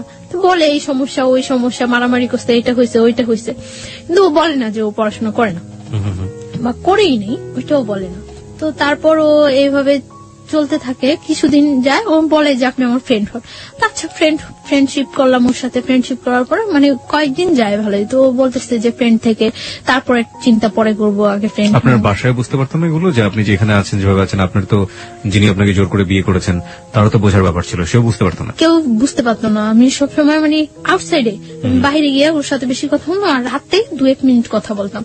তো একদিন আমরা ধানমন্ডি লেকে নিয়ে যায় আমাকে কলেজ থেকে, মানে কথা বলতে থাকে। তো কথার মধ্যে আমি হঠাৎ দেখি ও সিগারেট খাচ্ছে। তো তখন আমি ইয়ে করি যে ও স্মোক করে। তো আমি ওর কথার মধ্যে জিজ্ঞাসা করি যে আপনি কি কোনো নেশা করেন, ড্রাগস নেন বা অ্যাডিক্টেড আপনি? পরে বলতেছে যে হ্যাঁ। পরে আমি বলতেছি যে কেন? পরে বলতেছে যে আমার লাইফে একটা কষ্ট আছে তার জন্য। তো আমি বলতেছি কি কষ্ট? তো বলে যে একটা মেয়ের সাথে আমার অ্যাফেয়ার ছিল, তো মেয়েটা আমার ছাইড়ে চলে গেছে, তারপর থেকে আমি ইয়ে করি। তারপর মানে এই কথা বলে। তো আমি বলতেছি যে মেয়েটা চলে গেছে তার জন্য আপনি এইভাবে ড্রাগ নিচ্ছেন, এটা কিন্তু ঠিক না। এইভাবে ও কথাটা বলছে, আমার কাছে খুব খারাপ লাগছে। তারপর আমি ওর সাথে ভালো ফ্রেন্ডশিপ করি, প্রায় প্রত্যেক দিনই কথা বলি, সকালে যাওয়ার সময় কথা বলি, বিকালে আসার সময় কথা বলি। তো ও দেখা গেছে মানে আমার বাসার সামনে দিয়ে যাওয়ার সময় মানে যেতে হলে আমার বাসার সামনে দিয়ে যেতে হয়, আর আমার আসতে হলে ওর বাসার সামনে দিয়ে আসতে হয়। মানে যাচ্ছে আমাকে দেখে যাচ্ছে, আসছে আমাকে দেখে আসছে, এভাবে চলতে থাকি কিছুদিন। তারপরে কিছুদিন চলার পরে একদিন আমি মানে আমার মার সাথে কথা বলি। আমি মার সাথে কথা বলার পর আমার মন খুব খারাপ থাকে। তখন মার্চের 7 তারিখ, 8 তারিখ থেকে আমার পরীক্ষা, 3rd সেমিস্টার। তো আমি ইয়ে করি, মার সাথে কথা বলার পরে মানে আমার মন খুব খারাপ থাকে। খারাপ থাকার পর আমি ওরে ফোন করি, আমার সাথে মুভি দেখবেন? পরে বলতেছে হ্যাঁ দেখবো। আমি বলতেছি আচ্ছা ঠিক আছে। তখন বাজে 12:30 দুপুর। হ্যাঁ দুপুর, আমরা 3টার দিকে মুভি দেখবো। এই করি। পরে ও অনেক ফ্রেন্ডদের ফোন দেয় ওর, যে কোন হলে মুভি দেখা যায়, মুভি দেখার মতো কোন ভালো পরিবেশ আছে। তখন মানে স্টার সিনেপ্লেক্সে, তো সিটিতে নিয়ে আসে আমাকে, বাস থেকে বের হই 2টার দিকে। তো আস্তে আস্তে আসার পরে লাল টিপ মুভিটাই হয়। আসার পরে টিকিট পাই না, আমরা টিকিট পাই না। তো আমি ওই দিন অনেক জেদ করি যে আমি আজকে মুভি দেখবই না। আমার কাছে খুব খারাপ লাগতে থাকে, মানে ও কোনো ফ্যাক্ট না, আমি যে ওর সাথে ঘুরতেছি বা মুভি দেখতেছি এটা কোনো ফ্যাক্ট না। আমার মনের মধ্যে ওই ইয়াটাই থাকে যে আমার মার সাথে আমি কথা বলছি, ওই ব্যাপারটাই আমার মনের মধ্যে সবসময় কাজ করতে থাকে। টিকিট পায় না, টিকিট না পাওয়ার পরে 7টা শো টিকিট ইয়ে করে, প্রবলেম নেই 7টাই দেখবো। টিকিট কেনার পরে এখন এখানে গিয়ে এতক্ষণ ওয়েট করবো, তো আমাকে বাইরে নিয়ে যায় বাইক দিয়ে, একেবারে টিএসসি ভার্সিটি হয়ে একেবারে ওইদিকে জগন্নাথ কলেজ টলেজ ওইদিকে ইয়ে হয়ে ঘুরায়। তো ঘোরানোর পরে গোলা কিনে গোলা কিনে, আমি তো গোলা খাই। গোলা খাওয়ার পরে ও শহীদ মিনারের ওইখানে বসে, ও বাইকের উপরে বসে, আমি শহীদ মিনারের যে সিঁড়ি, আছে হ্যাঁ, সিঁড়িতে। প্রাচীরটা আছে Okay. ওই যে সাইডে একেবারে ওইখানে বসে। স্যান্ডেল খুলে বসছিলেন না স্যান্ডেল না মানে পা ঝুলে, পা Okay. ওই পাশে ঝুলে। শহীদ মিনার সম্পর্কে আপনারা মাঝে মাঝে এই ধরনের পত্রপত্রিকায় আমরা ইনফরমেশন গুলো পাই, যারা ওখানে বসেন, কাপল বসেন আর নর্মাল মানুষ বসেন, যাই বসেন না কেন, শুধুমাত্র 21শে ফেব্রুয়ারির দিন ছাড়া আর এই ফেব্রুয়ারি মাস ছাড়া বাকি দিনগুলো আসলে আমাদের শ্রদ্ধা থাকে না, আমরা স্যান্ডেল সহ উঠে যাই, যাচ্ছে তাই একটা পরিবেশ থাকে। কর্তৃপক্ষ যারা আছেন তারা তার দৃষ্টি রাখেনি না, কর্তৃপক্ষের কথা বাদই দিলাম, আমাদের অন্তরের জায়গা হচ্ছে ওটা, সেই অন্তরকে যেন আমরা শ্রদ্ধা করি, এমন কোন অ্যাক্টিভিটিস ওখানে না করি। যাই হোক, হ্যাঁ, তারপর আপনি যেটা বলছিলেন। তারপর বসার পরে কথা টথা বলি, অনেকক্ষণ কথা টথা বলার পর আমরা আবার ব্যাক করি। ছবি টবি দেখেছিলেন হ্যাঁ, একসাথে? হ্যাঁ, মুভি দেখছিলাম, আমি মুভি দেখতেছিলাম খুব মনোযোগ দিয়ে। কি মুভি ধরনের কথা দেখতেছিলাম হতো ওই সময় আপনাদের মধ্যে? জাস্ট এই কথা ওই কথা, ওইটা করছে ওইটা করছে এটা করছে এরকম। তো ও কখনো আমার সম্পর্কে জানতে চায়নি, আমার ফ্যামিলি ব্যাকগ্রাউন্ড বা কখনো জানতে চায় না। আর আমি আমার ফ্যামিলি ব্যাকগ্রাউন্ড ওর কাছে সব সত্যই বলছি। ফ্যামিলি বলেছেন, বাট আপনার যে বিয়েটা হয়েছে শুধু এটাই এই বলি, পার্টটা আপনি বলেন। এই পার্টটা বলিনি। তো আমি এখানে কোথায় থাকি সেটাও ও কখনো আমার কাছে জানতে চায় না। আমরা মুভি দেখি, আমি মুভিটা খুব মনোযোগ দিয়ে দেখি এবং ভালো লাগে আমার কাছে মুভিটা। আর ও মুভি দেখে না, ও এখানে বসে আমাকে দেখে। তা আমি বের হয়ে ওরে বলতেছি যে মুভি কেমন লাগলো, বলতেছে আমি কি মুভি দেখছি নাকি? আমি তো কি দেখছেন? আমি ততক্ষণ দেখছি যে আপনি কিভাবে মুভি দেখেন। ওকে ওকে, তারপর মানে বাসায় চলে যাই। বাসায় চলে যাওয়ার পর মানে আমরা বাইরে খাইটা বাসায় চলে যাই। চলে যাওয়ার পর ও রাত্রে আমাকে 1টার দিকে ফোন দেয়, আমি পড়তে থাকি, তখন ফোন দিয়ে ও আমাকে মানে একসাথে মনে হয় যে আমরা শীট দেখলে মুখস্থ করে পড়া বলি না টিচারদের কাছে, একসাথে ওরকম মনে হয় যেন কোনো শীট মুখস্থ করে একসাথে ও আমাকে বলে যে আমি তোমাকে পছন্দ করি, এরকম এরকম এরকম সব একসাথে এক চান্সে মুখস্থ করলে এক চান্সে মুখস্থ। তো আমি আশ্চর্য হয়েছি যে এটা ছোটবেলা আর পিছনের বাড়ি থেকে মা চিল্লাতো, এই পড়িস না কেন, ওরকম ছোটবেলার কথা মনে পড়ে গেল আপনার কথা। হ্যাঁ, একসাথে বলতো। আমি কি আশ্চর্য, এটা কি কোনো বলার ওয়ে? তো আমি চুপ করে থাকি। পরে বলতেছে তুমি আমার পরে জানাও। তুমি বলছো তখন? হ্যাঁ, তুমি আমার পরে জানাও। তো আমি কিছু বলি না, চুপ করে থাকি, কেটে দেই ফোন। তারপরেও আমাকে যখন ফোন দিয়ে বলে যে আমি আপনি করে বলি, তো বলতেছে যে আপনি করে বলো কেন, তুমি করে বলো, পসিবল না। বলতেছে যে তুমি করে বলো, তুমি করে। এভাবে কয়েকদিন যাওয়ার পর আমি ওকে তুমি করে বলা স্টার্ট করি। ও দেখা গেছে তুমি আপনি মিশ্রণ হয়ে যায়, মিশ্রিত ভাষায় কথা বলতেছে। তো ও হাসতো, মিশ্রিত ভাষায়। এইভাবে কয়েকদিন যাওয়ার পরে মানে ওর সাথে এক পর্যায়ে কি রিলেশন হয়ে যায়, অ্যাফেয়ার হয়ে যায় আমার সাথে। ওর কথাগুলি আমার খুব ভালো লাগে, যখন কথা বলে আমার খুব ভালো লাগে। আমি অবাক হয়ে তাকিয়ে থাকি যে ও কথা বলে, কিন্তু খুব স্বাভাবিক ভাষায়, সাবলীল শুদ্ধ ভাষায় কথা বলে তা কিন্তু না, নর্মাল কথা বলতেছে, কিন্তু আমার কাছে খুব ইনোসেন্ট লাগে। তার জন্য আমি ওর কথায় খুব ইয়ে হয়ে যায়। কিন্তু ও যে মানে ফলস বলতেছে, মিথ্যা বলতেছে, আমি ফিল করি, এটা আমি অনেক কিছু আমি ফিল করতে পারি। মিথ্যা বলছে আপনি ফিল করতে পারছেন? ফিল করতে পারি, কিন্তু আমার কাছে তারপরেও ভালো লাগে কথাগুলো। কারণ ওই সময়টা আমার কেউ ছিল না, আমার পাশে একটা লোক যে আমি তার সাথে ইয়ে করবো, এনজয় বলতে আমার লাইফটাই খুব ইয়ে ছিল। যতক্ষণ ওর সাথে থাকতাম বা কথা বলতাম আমার কাছে খুব ভালো লাগতো।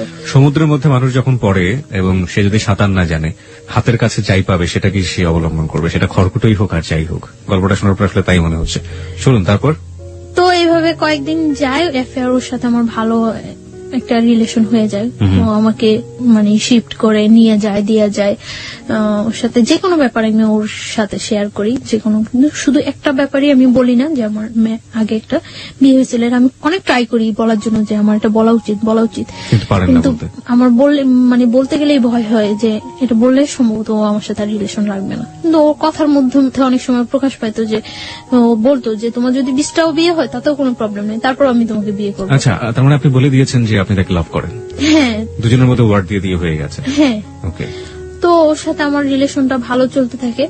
তো আমি যেখানে থাকি ওইখানে কেউই জানে না যে আমি ওই ছেলেটার ওয়াইফ, কেউ জানতো না। মানে কি বাড়ির লোকজন ছাড়া আশেপাশে কেউ? বাড়ির লোকজনও জানতো না, কারণ আমরা একটা ফ্ল্যাট বাসায় থাকতাম, কেউ জানতো না যে আমি ওই ছেলেটার ওয়াইফ। ওর ফ্যামিলি ছাড়া আশেপাশে কেউ জানতো না। কারো কাছে আমি তো বলতামই না, ওরও বলার প্রয়োজন হয় নাই, কারো কাছে বলতো না। তো আর আমি তো সবসময় আমার মতোই চলতাম। তো ওই এলাকার অনেকেই জানে যে ওই ছেলেটার সাথে আমার সাথে রিলেশন হয়, রুমেলের সাথে আমার সাথে রিলেশন, এটা ওই এলাকার অনেকেই জানে। আপনার তথাকথিত হাজবেন্ড যদি বলি জোর করে যে করলো, ও জানতো না? সব জানলে তো ওরও জানার কথা। ও পরে জানতে পারে। ওকে, যাই আমরা সিরিয়ালে যাই। তারপর কিছুদিন যাওয়ার পরে মানে ওদের বাসার সবাই, আমি যে বাসা থাকি ওই বাসার সবাই বেড়াইতে যায়, আমি যাই না। কোথায় বেড়াতে যায়? গাজীপুর। মানে ওরা ফ্যামিলি মিলে একটা কোথাও বেড়াতে যায়, আপনি যান না? ওকে, আমি যাই না, আপনি থেকে যান। আমি থেকে যাই। এর মধ্যে ও আবার বাইক অ্যাক্সিডেন্ট করে। বাইক অ্যাক্সিডেন্ট করার পরে ওর একটা ফ্রেন্ডের বাসায়, কাছেই, ওর ফ্রেন্ডরা সবাই জানতো, সবাই আমাকে চিনতো, তো কাছে ওর ফ্রেন্ডের বাসা। ওর ফ্রেন্ডের বাসায় কেউ থাকে না, সবাই বাড়িতে গেছে সবাই। তো ওর ফ্রেন্ডের বাসা প্রত্যেকদিন যায় আমি ওরে দেখে আসতাম। তো এর মধ্যে 26 মার্চ যেদিন বিকালে আমি আমার একটা ফ্রেন্ডের বাসায় গেছি। তো ওর কাছে এটা খুব খারাপ লাগছে যে আমি অ্যাক্সিডেন্ট করছি আর ও মনে হয় ঘুরতেছে। তো আমার ফোন দিয়ে বলতেছে ভালোই তো ঘুরতেছো। আমি বলবো ঘুরতেছি, আমি জাস্ট কিছু শীট বই টই নিয়ে ওর বাসায় গেছিলাম। তো আমি চলে আসি, চলে আসার পর আমি বলতেছি যে কোথায়, এখন তো তোমার সাথে দেখা করবো না। আমি কেন, আমি এখন এত কষ্ট করে চলে আসছি আর এখন দেখা করবো না মানে? পরে বলতেছে আচ্ছা ঠিক আছে তুমি বাসায় যাও, আমি তোমার ফোন দিচ্ছি। তো আমি বাসায় গেছি, তারপর ফোন দিচ্ছি সন্ধ্যার পর। তো ওই সন্ধ্যার পর ওর ওই ফ্রেন্ডের বাসায় গেছি, যাই কিছুক্ষণ গল্প টল্প করার পর আবার আমি বাসায় চলে আসছি। তো প্রত্যেক দিনই আমি রাতে যাওয়ার সময় ওর ওই ফ্রেন্ডের বাসায় যাই ওরে দেখে যেতাম।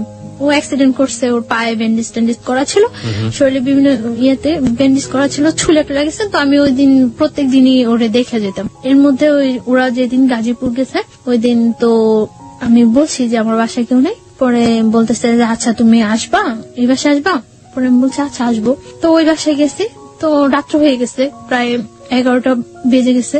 তো বলতেছে এখন তুমি বাসায় যাবা? তো 11টা বেজে গেছে, বলতেছে তুমি বাসায় যাবা? আচ্ছা ঠিক আছে তুমি নিচে যাও, আমি তোমাকে দিয়ে আসবো।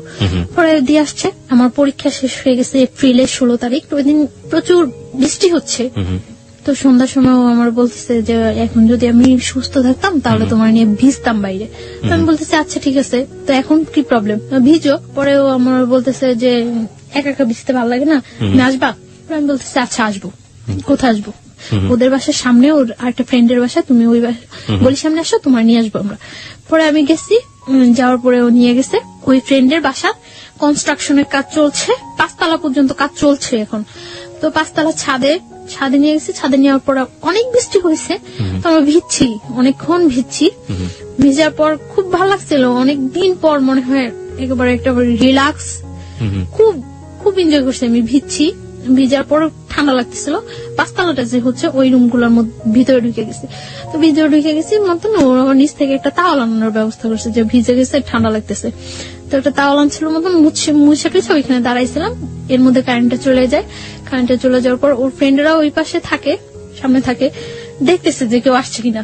আর আমরা এই পাশে দাঁড়ায় কথা বলতেছি। তো আমি কারেন্টটা চলে যাওয়ার পর আমার ভয় লাগে যে আল্লাহ আমি এখানে আসলাম, এতগুলা ছেলে না কি চিনি না জানি না, হয়তো কয়েকদিনের মাত্র পরিচয়, এর চেয়ে কয়েকদিনের রিলেশন, এর চেয়ে কত ডিপ রিলেশন থাকলেও মানুষের জীবনে কত অঘটন ঘটে যায়। কেন আসলাম আমি এখানে? আমি যতটুকু না ভয় পাচ্ছি তার চেয়ে বেশি ভয়ও পাচ্ছে। ও আমাকে প্রচুর ভয় পেতো, এটা আমার কাছে সবচেয়ে ভালো লাগতো। খুব ভয় পেতো আমার। ওকে, মেয়েরাকে আসলে এটা লাইক করে কিনা? মানে ছেলেরা তাদের দেখে ভয় পাবে, ইনফ্যাক্ট কাছের মানুষ তাদের দেখে ভয় পাবে, হয়তো লাইক করে। না, আমি পরে ওকে জিজ্ঞাসা করছিলাম যে তুমি ভয় পেতে কেন? আমি তোমার ভয় পেতাম না, জাস্ট সম্মান করতাম যে আমি যদি তোমার সাথে ভুলেও কোনো ফল্ট করে থাকি তাহলে যদি তুমি চলে যাও, এর জন্য আমি তোমার ভয় পেয়ে থাকতাম। তারপরে কি হলো ওই সময়টা? ওটা বলেন, ওটা নিয়ে লোকজন খুব বেশি আগ্রহ পোষণ করছে যে ওই সময় কি হচ্ছে, সো রোমান্টিক সিচুয়েশন। তো মানে তাওয়াল নিয়ে আসে, তো তাওয়াল নিয়ে আসে মুছার পর আমি ওখানে দাঁড়াই, আমি ফোনে গান ছাড়ি। ফোনে কোন গানটা ছাড়েন? এমনি গান, মানে অডিও ছেড়ে দেন, অডিও ছাড়ার পরে গান চলে। তো আমি দাঁড়ায় আছি, দাঁড়ায় কাঁপতেছি। ও আমার পাশেই এসে বসে, একটা বেঞ্চ থাকে, বেঞ্চের উপর বসে ওর ফোনটা টিপতেছে। মানে আমিও না মনে হয় যে ওকে জীবনে দেখি নেই, চিনি না, ও আমার মনে হয় জীবনে দেখে নেই, চিনি না, এরকম একটা সিচুয়েশন। দুজনই লজ্জা পাচ্ছেন প্রচন্ড। আমি ভয় পাচ্ছি, ওর আমি তো চেহারার দিকে তাকিয়ে আছি না যে ও কি পাইতেছে, ভয় পাইতেছে না হাসতেছে না কাঁপতেছে, আমি ওটা দেখতেই আছি না। আমি ভয় পাইতেছি আর খুব প্রকাশ করতেছি যে ওর দিকে আমার কোনো মনে নেই। আমি ফোনে গান ছাড়া ফোন টিপাটিপি করতেছি আর বলতেছি আল্লাহ কতক্ষণ বৃষ্টিটা থামবো, আমি বাসায় যাবো, কতক্ষণ থামবো। আর বলতেছে একটা ছাতা আনো না, আমি বাসায় যাই, একটা ছাতা আনো না। ওরা বলতেছে এখন আমি ছাতা আনতে কই যাবো? আর এত বৃষ্টির মধ্যে তুমি বের হইলেও সমস্যা কেউ দেখলে, তার চেয়ে বরং বৃষ্টিটা কমুক তারপরে যাও। তো সন্ধ্যার পর আর কি বিজলি চমকাইতেছে, বাইরে অনেক বিদ্যুৎ চমকাইতেছে, ভয় লাগতেছে। যখন দাঁড়ানোর পর বৃষ্টিটা আস্তে কমে গেছে, বৃষ্টিটা কমে যাওয়ার পর আমি বলতেছি যে আমি চলে যাইতেছি। মানে আমি যখন যাচ্ছি তখন আমার হাতে টাচ করছে, এই ফার্স্ট হাতে টাচ করছে, মানে আমার হাতটা ধরে টান দিয়ে বলতেছে আমি জাস্ট তোমার কাছ থেকে ঠিক এতটুকুই চাই, এর বেশি কিছু চাই না। তারপর আমি চলে আসছি বাসায়। চলে আসা 2-3 দিন পরে আরেকদিন সন্ধ্যার পর বের হয়েছি, আমাকে একটা বাসায় নিয়ে গেছে, তাও আরেকটা বাসার ছাদে নিয়ে গেছে। ফ্রেন্ডদের অনেক ফ্রেন্ড ছিল, সাঙ্গভঙ্গ ছিল, সবাই ওকে খুব ভয় পেতো, শুধু আমি ছাড়া সবাই অনেক ভয় পেত। ও বলতো যে তুমি ছাড়া সবাই আমার অনেক ভয় পায়। তো একটু সন্ত্রাসী টাইপের ছিল। তো আরেকটা ফ্রেন্ডের বাসায় নিয়ে গেছে, ছাদে নিয়ে গেছে। তো ওই দিনও ছাদে বসে অনেকক্ষণ কথা বলছি। ওই দিন ওয়েদার খুব ভালো, কথা বলছি অনেকক্ষণ। কথা বলার পরে আমি বাসায় চলে আসতেছি। তো আমার বাসার আসার একটু আগে মানে গলির মধ্যে আসার পরে ফার্স্ট আমি চলে আসতেছি, তখন আমার হাত ধরে বলতেছে যাও গিয়া। বলছি হ্যাঁ যাই গিয়া। তো তারপর ও মানে আমার হাতটা ধরে টাই না কাছে নিয়ে ফার্স্ট ও আমার কিস করলো, এই ফার্স্ট। এর মধ্যে ওর সাথে আমার কোনো মানে টাচ বা এই ধরনের কোনো কিছু হয়নি। হ্যাঁ, ফার্স্ট কিস করলো, আমিও খুব অবাক হয়ে গেছি কি করলো কাজটা, মানে খারাপই লাগছিল। আমি বাসায় আসার পর ওর সাথে আর কথা বলতেছি না, 2 দিন যাবো তোর সাথে কথা বললে। তো পরে সরি বললো, সরি বলার পর আবার আমরা কথা বলতেছি। ও এর মধ্যে কার কাছে যেন শুনছিল যে আমার আগে একটা বিয়ে হয়েছে। তো আমার এই কথা জিজ্ঞাসা করানোর পরে আমি বলছি না হয়নি। প্রথমে আপনি অস্বীকার করেছেন? হ্যাঁ, না হয়নি, এরকম কিছু হয়নি। আর আমি ওই বিয়েটা তো মানিই না, আমি কি বলবো যে হ্যাঁ হয়েছে, মানিই না এক কথায়। আমি চাইছিলাম যে ওর কাছে সবকিছু ক্লিয়ারলি বলার জন্য, বাট আমি ওরকম কোন পাইতেছি না যে বললে ও থাকবো না থাকবো। এটা মানে ওকে নিয়ে আপনার মনের মধ্যে একটা ইয়েও হয়ে গেছে যে ও চলে গেলে আপনার জন্য সাস্টেন করাটা খুব কঠিন হয়ে যাবে। আর একই সাথে আপনি খুব তোলাচলের মধ্যেও আছেন যে বলবেন কি বলবেন না। তারপর ও আমার বলছে আচ্ছা ঠিক আছে তাহলে তুমি আমার সাথে বাইরে যাবা। আচ্ছা যাবো। মানে তখন ও যেটা বলে আমি ওইটাই রাজি, বলছে আচ্ছা ঠিক আছে যাবো। তো কোথায়?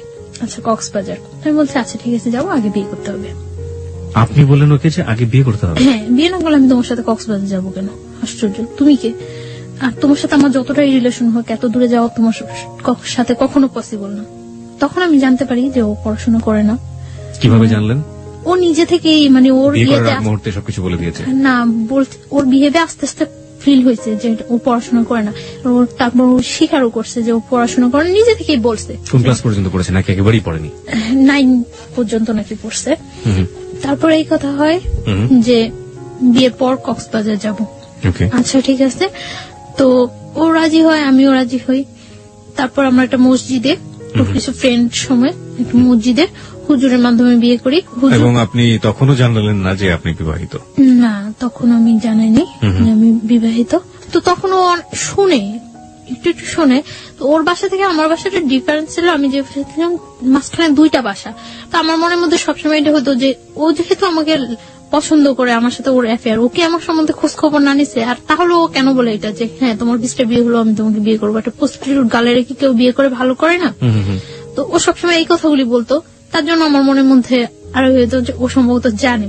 তারপর হুজুর আমাদের বিয়ে পড়ানোর পরে কাগজ টাগজ সবকিছুই হয়। বিয়ের পর আমরা কক্সবাজার যাই, আমি ওর সাথে কক্সবাজার যাই। ও তখন আমাকে বিলিভ করে না, জাস্ট করে ঠিক আছে। ওর মনের মধ্যে একটা থাকে যে ওর অনেক শত্রু থাকে যে আমি ওর কোনো ক্ষতি টুতি করার জন্য কেউ আমাকে সেট টেট করলো নাকি। আচ্ছা আমাকে একটু বলেন তো, আপনি যে এত বড় একটা রিস্ক নিলেন, আপনার আগের যে হাজবেন্ড ছিল, হাজবেন্ড আসলে আপনার দিক থেকে না হলেও তো যে কাগজে কলমে হয়ে গিয়েছে আপনার সাথে, হাজবেন্ড জোর করেই করেছে, তো সেও তো ব্যাপারটা জানে না তখনও? না, জানে না। তো আপনার কি মনে হয়নি কখনো যে আপনি যে রিস্কটা নিচ্ছেন, যে ঝুঁকিটা নিচ্ছেন, এটা এক ধরনের আপনাকে ডিজাস্টার করে দিবে বা একটা বড় ধরনের সমস্যায় ফেলবে? আমার তখন ওর ছাড়া আমার মাথার মধ্যে কিছুই ছিল না। আর ও যেটা বলতো আমি ওটাই হ্যাঁ, ও যেটা বলতো না করতো ওইটা না। এবং আমার সবসময় ছিল যে যাই হোক আমার ওকে প্রয়োজন আমার। এবং যেটা হয়েছে যে আপনার আশঙ্কা হয়েছে যদি আমি বলি আমি বিবাহিত, যদি ওকে হারাই, এবং সেই কারণে আপনি গোপন করে গেছেন, তাই তো? গোপন করে গেছি। ওকে, যান। তারপর আমরা কক্সবাজার যাওয়ার জন্য বাসে উঠি। বাসে উঠার পর ও আমার ফোনটা নিয়ে অফ করে দেয়, কারণ ওর মনের মধ্যে একটা শঙ্কা থাকে যে কেউ আমাকে আবার ওর কাছে পাঠাইলো নাকি, সেট করলো নাকি, কারণ ও বিভিন্ন সাইডে ও অ্যাডজাস্ট। ওকে, তার জন্য মানে আমি ওগুলো কিছুই জানতাম না যে আগে। ও আচ্ছা, বিভিন্ন সাইডে অ্যাডজাস্ট। সুতরাং ওর মনে আশঙ্কা হয়েছে যে কোনোভাবে গোয়েন্দাগিরি করুক বা কোনো ধরনের ক্ষতি করার জন্য ওকে ইনভলভ করে দিল কিনা, হ্যাঁ এই ধরনের। তার জন্য ও তখন মানে কাবিন করে ইয়ে করে নেই, রেজিস্টার করে ইয়ে করে বিয়েটা করেনি, শুধুমাত্র মসজিদে গিয়ে বিয়েটা করেছে, হুজুর দিয়ে ইয়ে করে বিয়ে করছে যে ও কক্সবাজার যাওয়ার পর শিওর হবে ওকে যে ও কোনো ক্ষতি করবেন না আপনি। হ্যাঁ আমরা বাসে যাই, যাওয়ার পরে তো তারপর হোটেলে উঠি, দিন আমরা বিকালে সি বিচে ঘুরি, সি বিচে ঘুরে আসার পর রাত্রে ওর সাথে আমার কথা হয়। মানে তখন তো আমরা হাজবেন্ড ওয়াইফ শরীয়ত মতে, হাজবেন্ড ওয়াইফ। তো ফার্স্ট রাত্রে কথা অনেকক্ষণ কথাটাতে হওয়ার পর তারপর খুব জার্নি করে যাই তো প্রায় মানে যেখানে আমরা কক্সবাজার পৌঁছানোর কথা সকালে, ওইখানে আমাদের প্রায় 3:30 4টা বেজে যায় কক্সবাজার পৌঁছাতে, এবং যাওয়াটা খুব জার্নি হয়ে যায় এবং যে পথের মধ্যে বাস নষ্ট হয় অনেক, তার জন্য মানে তোকে সময় লেগে যায় অনেক। হ্যাঁ খুব ক্লান্ত লাগে, তো আমরা শুয়ে পড়ি।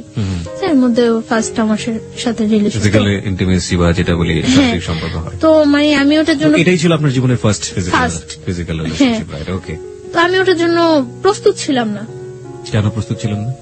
না আমার মনের মধ্যে এরকম কিছু ছিল না। ইনফ্যাক্ট আপনি একজনকে বিয়ে করেছেন, আপনি তারপর মনের মধ্যে থাকবে না, ব্যাপারটা কেমন হয়ে গেল না?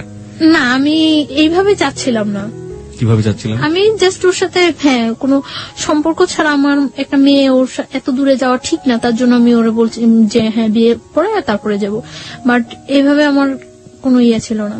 আমার কাছে ব্যাপারটা অনেক খারাপ লাগছে, অনেক ভয় পাইছি আমি। ভয় পাওয়ার পরে আমি আচ্ছা ভয় আপনি ওয়াশরুম প্রসঙ্গে আমরা আসছি, ভয় আপনি কেন পেতেন? মানে ভয় কি আপনি পুরো সিচুয়েশনটাকে পেয়েছেন নাকি ফিজিক্যাল ব্যাপারটাকে পেয়েছেন? কারণ আপনি ডাক্তারি পড়াশোনা করছেন, সো ইউ নো বেটার।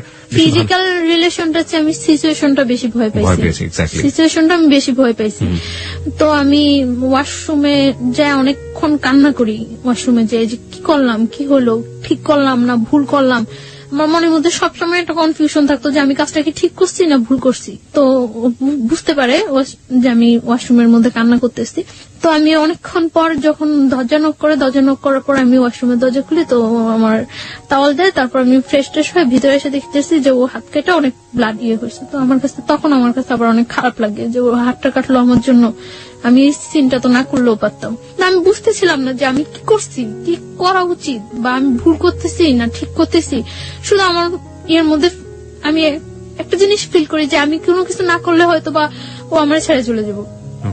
আর ভয় পাইছি, এতটা দূরে গেছি, কখনো যাই নাই ওইখানে, কাউকে চিনি না, তার জন্য অনেকটা ভয় পাইছি। তো তারপর খাবার নিয়ে আসার পর ও নিজে আমার খাওয়াই দেয়, খাওয়াইটাও দেওয়ার পর মানে আমার ইয়ে করে যে সরি তুমি যে এরকম কান্নাকাটি করবো আমি বুঝি নাই, এটা করে তারপর ইজি হয়ে যায়। তারপর মানে ও আমার অনেক বুঝায়, কান্নাকাটি করে। আমি তারপর ঘুমায় যাই। আমি মানে ঘুমায় যাওয়ার পর ও যে হাত কাটে, তখন আমি দেখি যে হাত কাটে ব্লাড ব্লিডিং হইতেছে। তারপর আমি ওটার ওয়াশ টশ করে মুছে টুছে দিয়ে ব্যান্ডেজ দিয়ে আমার কাছে, তখন আমার কাছে অনেক খারাপ লাগে যে আসলে মনে হয় ও ইচ্ছাকৃত ভাবে কাজটা করেনি, করলে কি আমার কষ্ট পাওয়াতে কি ও হাত কাটতো।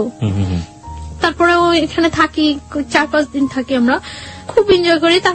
এনজয় করলেও ওর মধ্যে একটা মানে কনফিউশন থাকে। আমার মনের মধ্যে তো সবসময় একটা ইয়ে যে আমি কি করতেছি, কোথায় যায় দাঁড়াবো আমার জীবনটা, আমি কি করতেছি এটা। আর আমার মনে হয় যে আমার চোখ বুঝলে শুধু আমি ওরে ফিল করতে পারি, আর কিছুই না।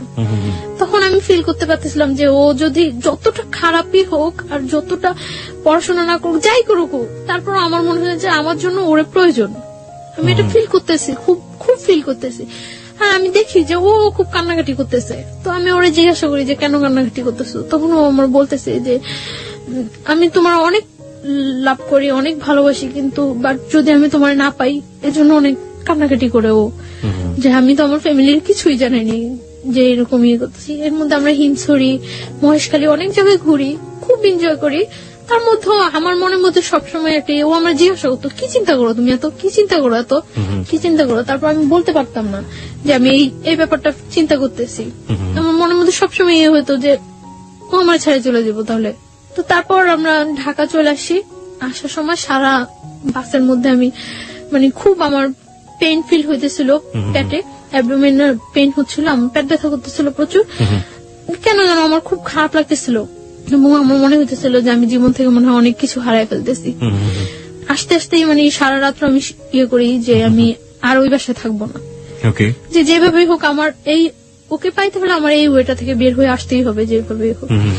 আমি কক্সবাজার যাওয়ার পরেই ওই ছেলেটা জানে যে আমি ওর সাথে কক্সবাজার গেছি বা ওর সাথে আমার রিলেশন। শুনে তখন যে মানে দারোয়ান তারপরে এলাকার লোকজন বলে যে আপনাদের বাসায় যে মেয়েটা আছে ওই মেয়েটার সাথে তো ওই ছেলেটার সাথে রিলেশন। তখন ও সবাই পাবলিশ করতে থাকে যে আমি ওর ওয়াইফ, এটা পাবলিশ করতে থাকে। তখন আমি কিছুই জানি না। তো আমি আসার পর আমি তো সকালবেলা এসে আমি দুপুরে এই বাসা থেকে বের হয়ে আসি। আপনার আগের হাজবেন্ডটা এখন পাবলিশ করতে শুরু করলো যে আপনি তার ওয়াইফ। বের হয়ে এসে আমি ওরে ফোন দিই যে আমি বাসা থেকে বের হয়ে আসছি।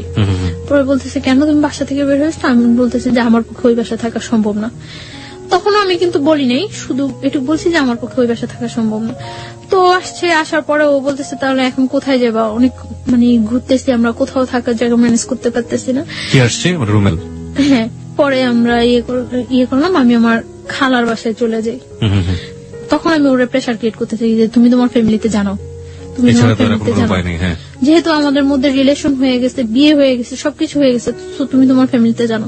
তো প্রেশার ক্রিয়েট করার পরে ওর বোনেরে জানায়। তো বোনেরা জানানোর পর ওর বোন আমার সাথে দেখা করার কথা বলে। তো ও এটা বলে না যে বিয়ে হয়ে গেছে, এটা বলে না, জানতে যে পছন্দ করে। তো আমার ওর বোনের কাছে নিয়ে যায়, দেখা টাকা হয়, কথা টথা হয়। পরদিন 15 জুন ওর বার্থডেতে ওর বোনের বাসা আমাকে ইনভাইট করার পর আমি ওর বোনের বাসা যাই। সবাই খুব ইজি মাইনা নেয়, সবাই বুঝে না আসলে যে রিলেশনটা এত ডিপলি, এটা কেউ বুঝে না, মনে করে যে হয়তো বা থাকবে কি থাকবে না, ফ্রেন্ডশিপ আছে, গার্লফ্রেন্ড বয়ফ্রেন্ড মাইনে নেয় ইজিলি। তো ওর বোনের বাসায় যাওয়ার পর ওই বাসায় দুপুরে আমি লাঞ্চ করার পর বিকালে ওর বোনের হাজবেন্ড, ওর যে দুলাভাই, করে না, সাপোর্ট করে না। তো বিকালে আমি কেক কাটার পর সন্ধ্যা রাত্রেও আমার দিতে আসে। তো দিতে আসার পর আমার খালতো ভাইয়ের সাথে ওর ইন্ট্রোডিউস হওয়ার পর আমার খালতো ভাই ফিল করে যে এটা হলো কারণ যে ওই বাসা থেকে কেন চলে আসছে। আমার খালতো ভাইয়ের সাথে আমার আগে যে হাজবেন্ড ছিল ওর সাথে খুব ভালো রিলেশন ছিল। আমার খালতো ভাই করে কি ব্যাপারটা আমার ফ্যামিলিতে জানিয়ে দেয়। আমার বাড়ি থেকে আমাকে ইমিডিয়েট বাড়িতে যাওয়ার জন্য ফোন করে, আমার আব্বু অসুস্থ বলে। তা আমি বাড়িতে যাই। এই গেলেন কতদিন পরে গেলেন? 1 বছর 4 মাস। ওকে। আপনার ফার্স্ট হাজবেন্ড যাকে বলছেন আপনি, সে এই ঘটনার পর থেকে কোন সিন ক্রিয়েট করেনি? কারণ সে তো সন্ত্রাসী ছিল এক ধরনের। ও তো মানে গ্রামে থাকতো, শহরে ওর প্রভাব নেই।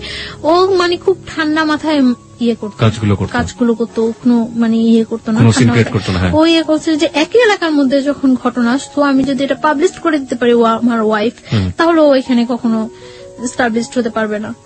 কক্সবাজার যাওয়ার কিছুদিন আগে হঠাৎ করে ও যখন মানে আস্তে আস্তে শুনতে থাকে, তখন ও ওই ফ্ল্যাটটা ছেড়ে ওর মাকে বাড়িতে পাঠিয়ে দিয়ে একটা টিন শেড বাসা নেয় ওইখানেই, আপনারা যেখানে থাকতেন ওখানে টিন শেড বাসা নেয়। তো ওই বাসা আমার ওর সাথে উঠতে এখন আমি বাধ্য।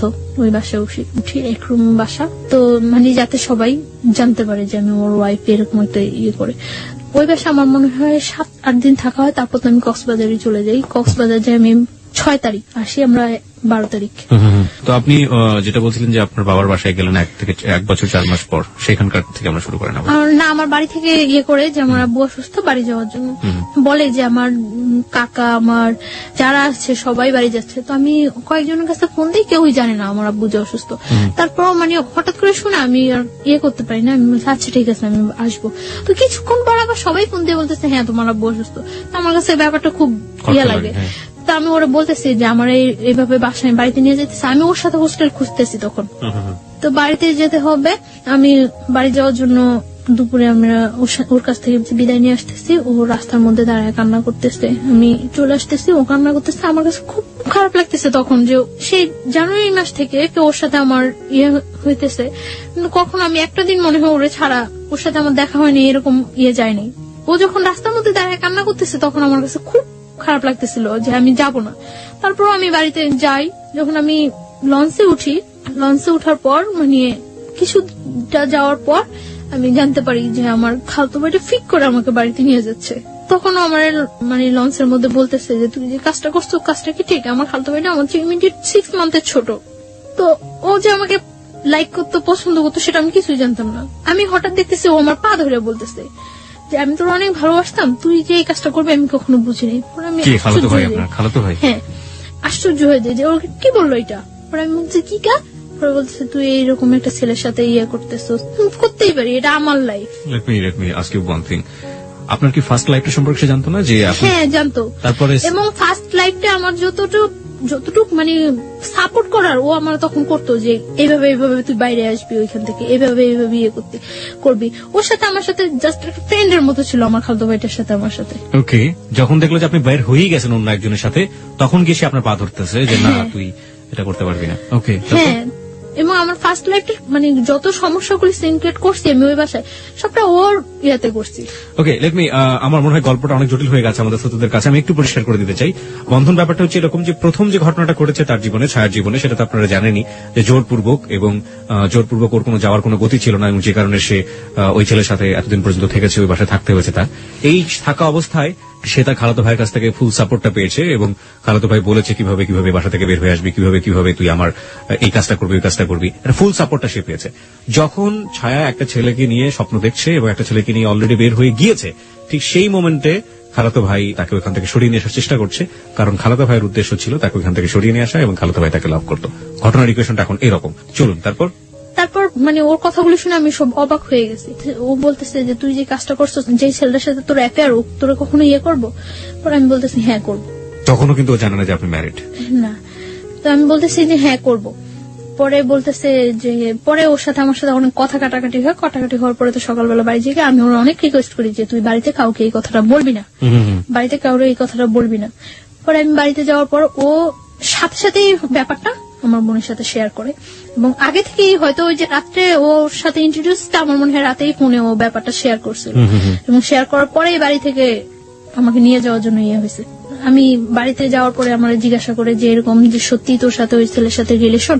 পরে আমি বলি যে না, আমার সাথে এরকম কোন ছেলের সাথে, কারণ আমি জানি যে ওইখান থেকে আমার আসতে হলে এটা আমার যেভাবে হোক চাপাই যেতে হবে। তো তারপরে কি করে আমার ফোন থেকে ওই নাম্বারটা, রুমেলের নাম্বারটা আমার বাড়ির সবাই সেন্ড করে দেয়, এবং তখন বাড়ি থেকে রুমেলের ফোন দেয়।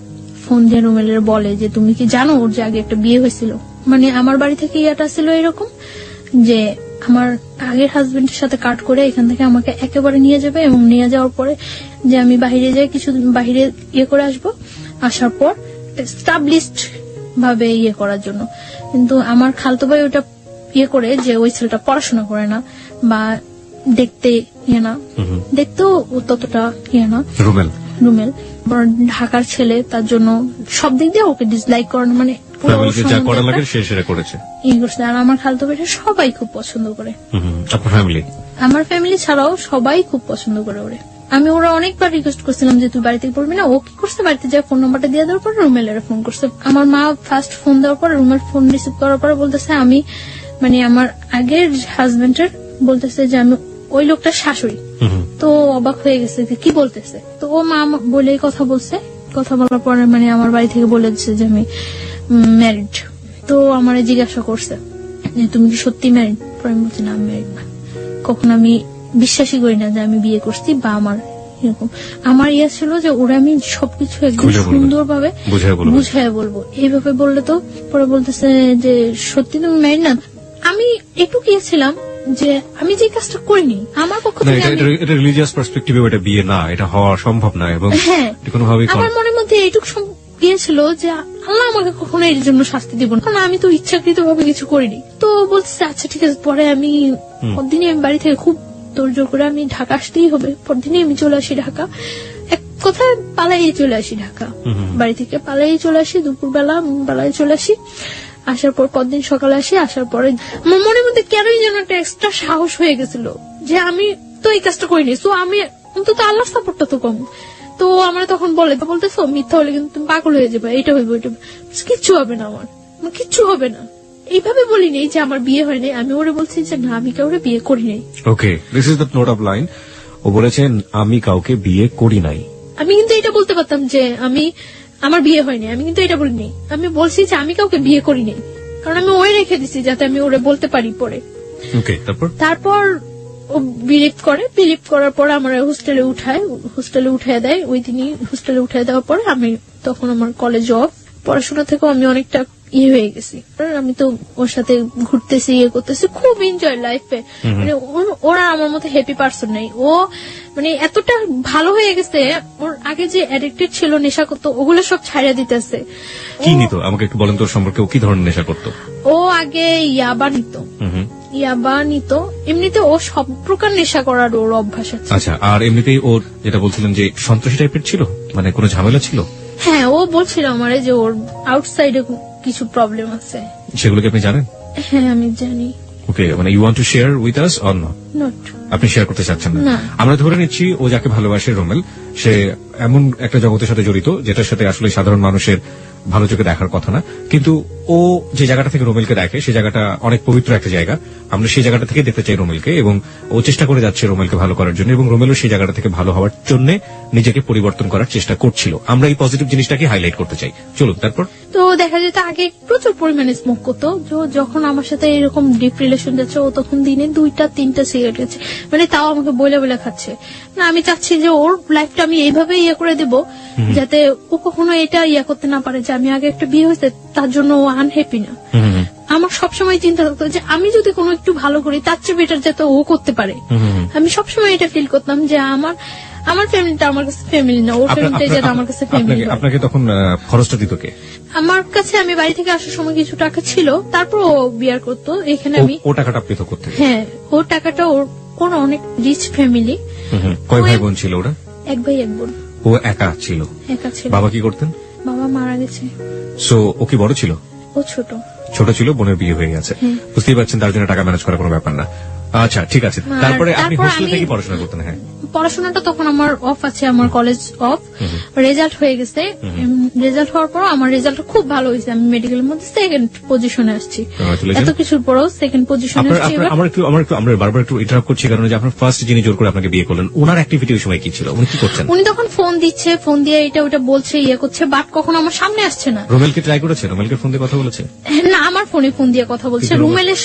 রুমেলের সাথেও আমার ফোনে ফোন দিয়ে কথা বলছে, বাট ও কখনো সামনে আসছে না। আমার ইচ্ছা ছিল যে ও যদি কখনো সামনে আসে তাহলে আমি সবটা সামনে ক্লিয়ার করে দেব। আমি তার জন্য বারে রুমেলকে বলতাম, মানে তখন তো ও জানতো না।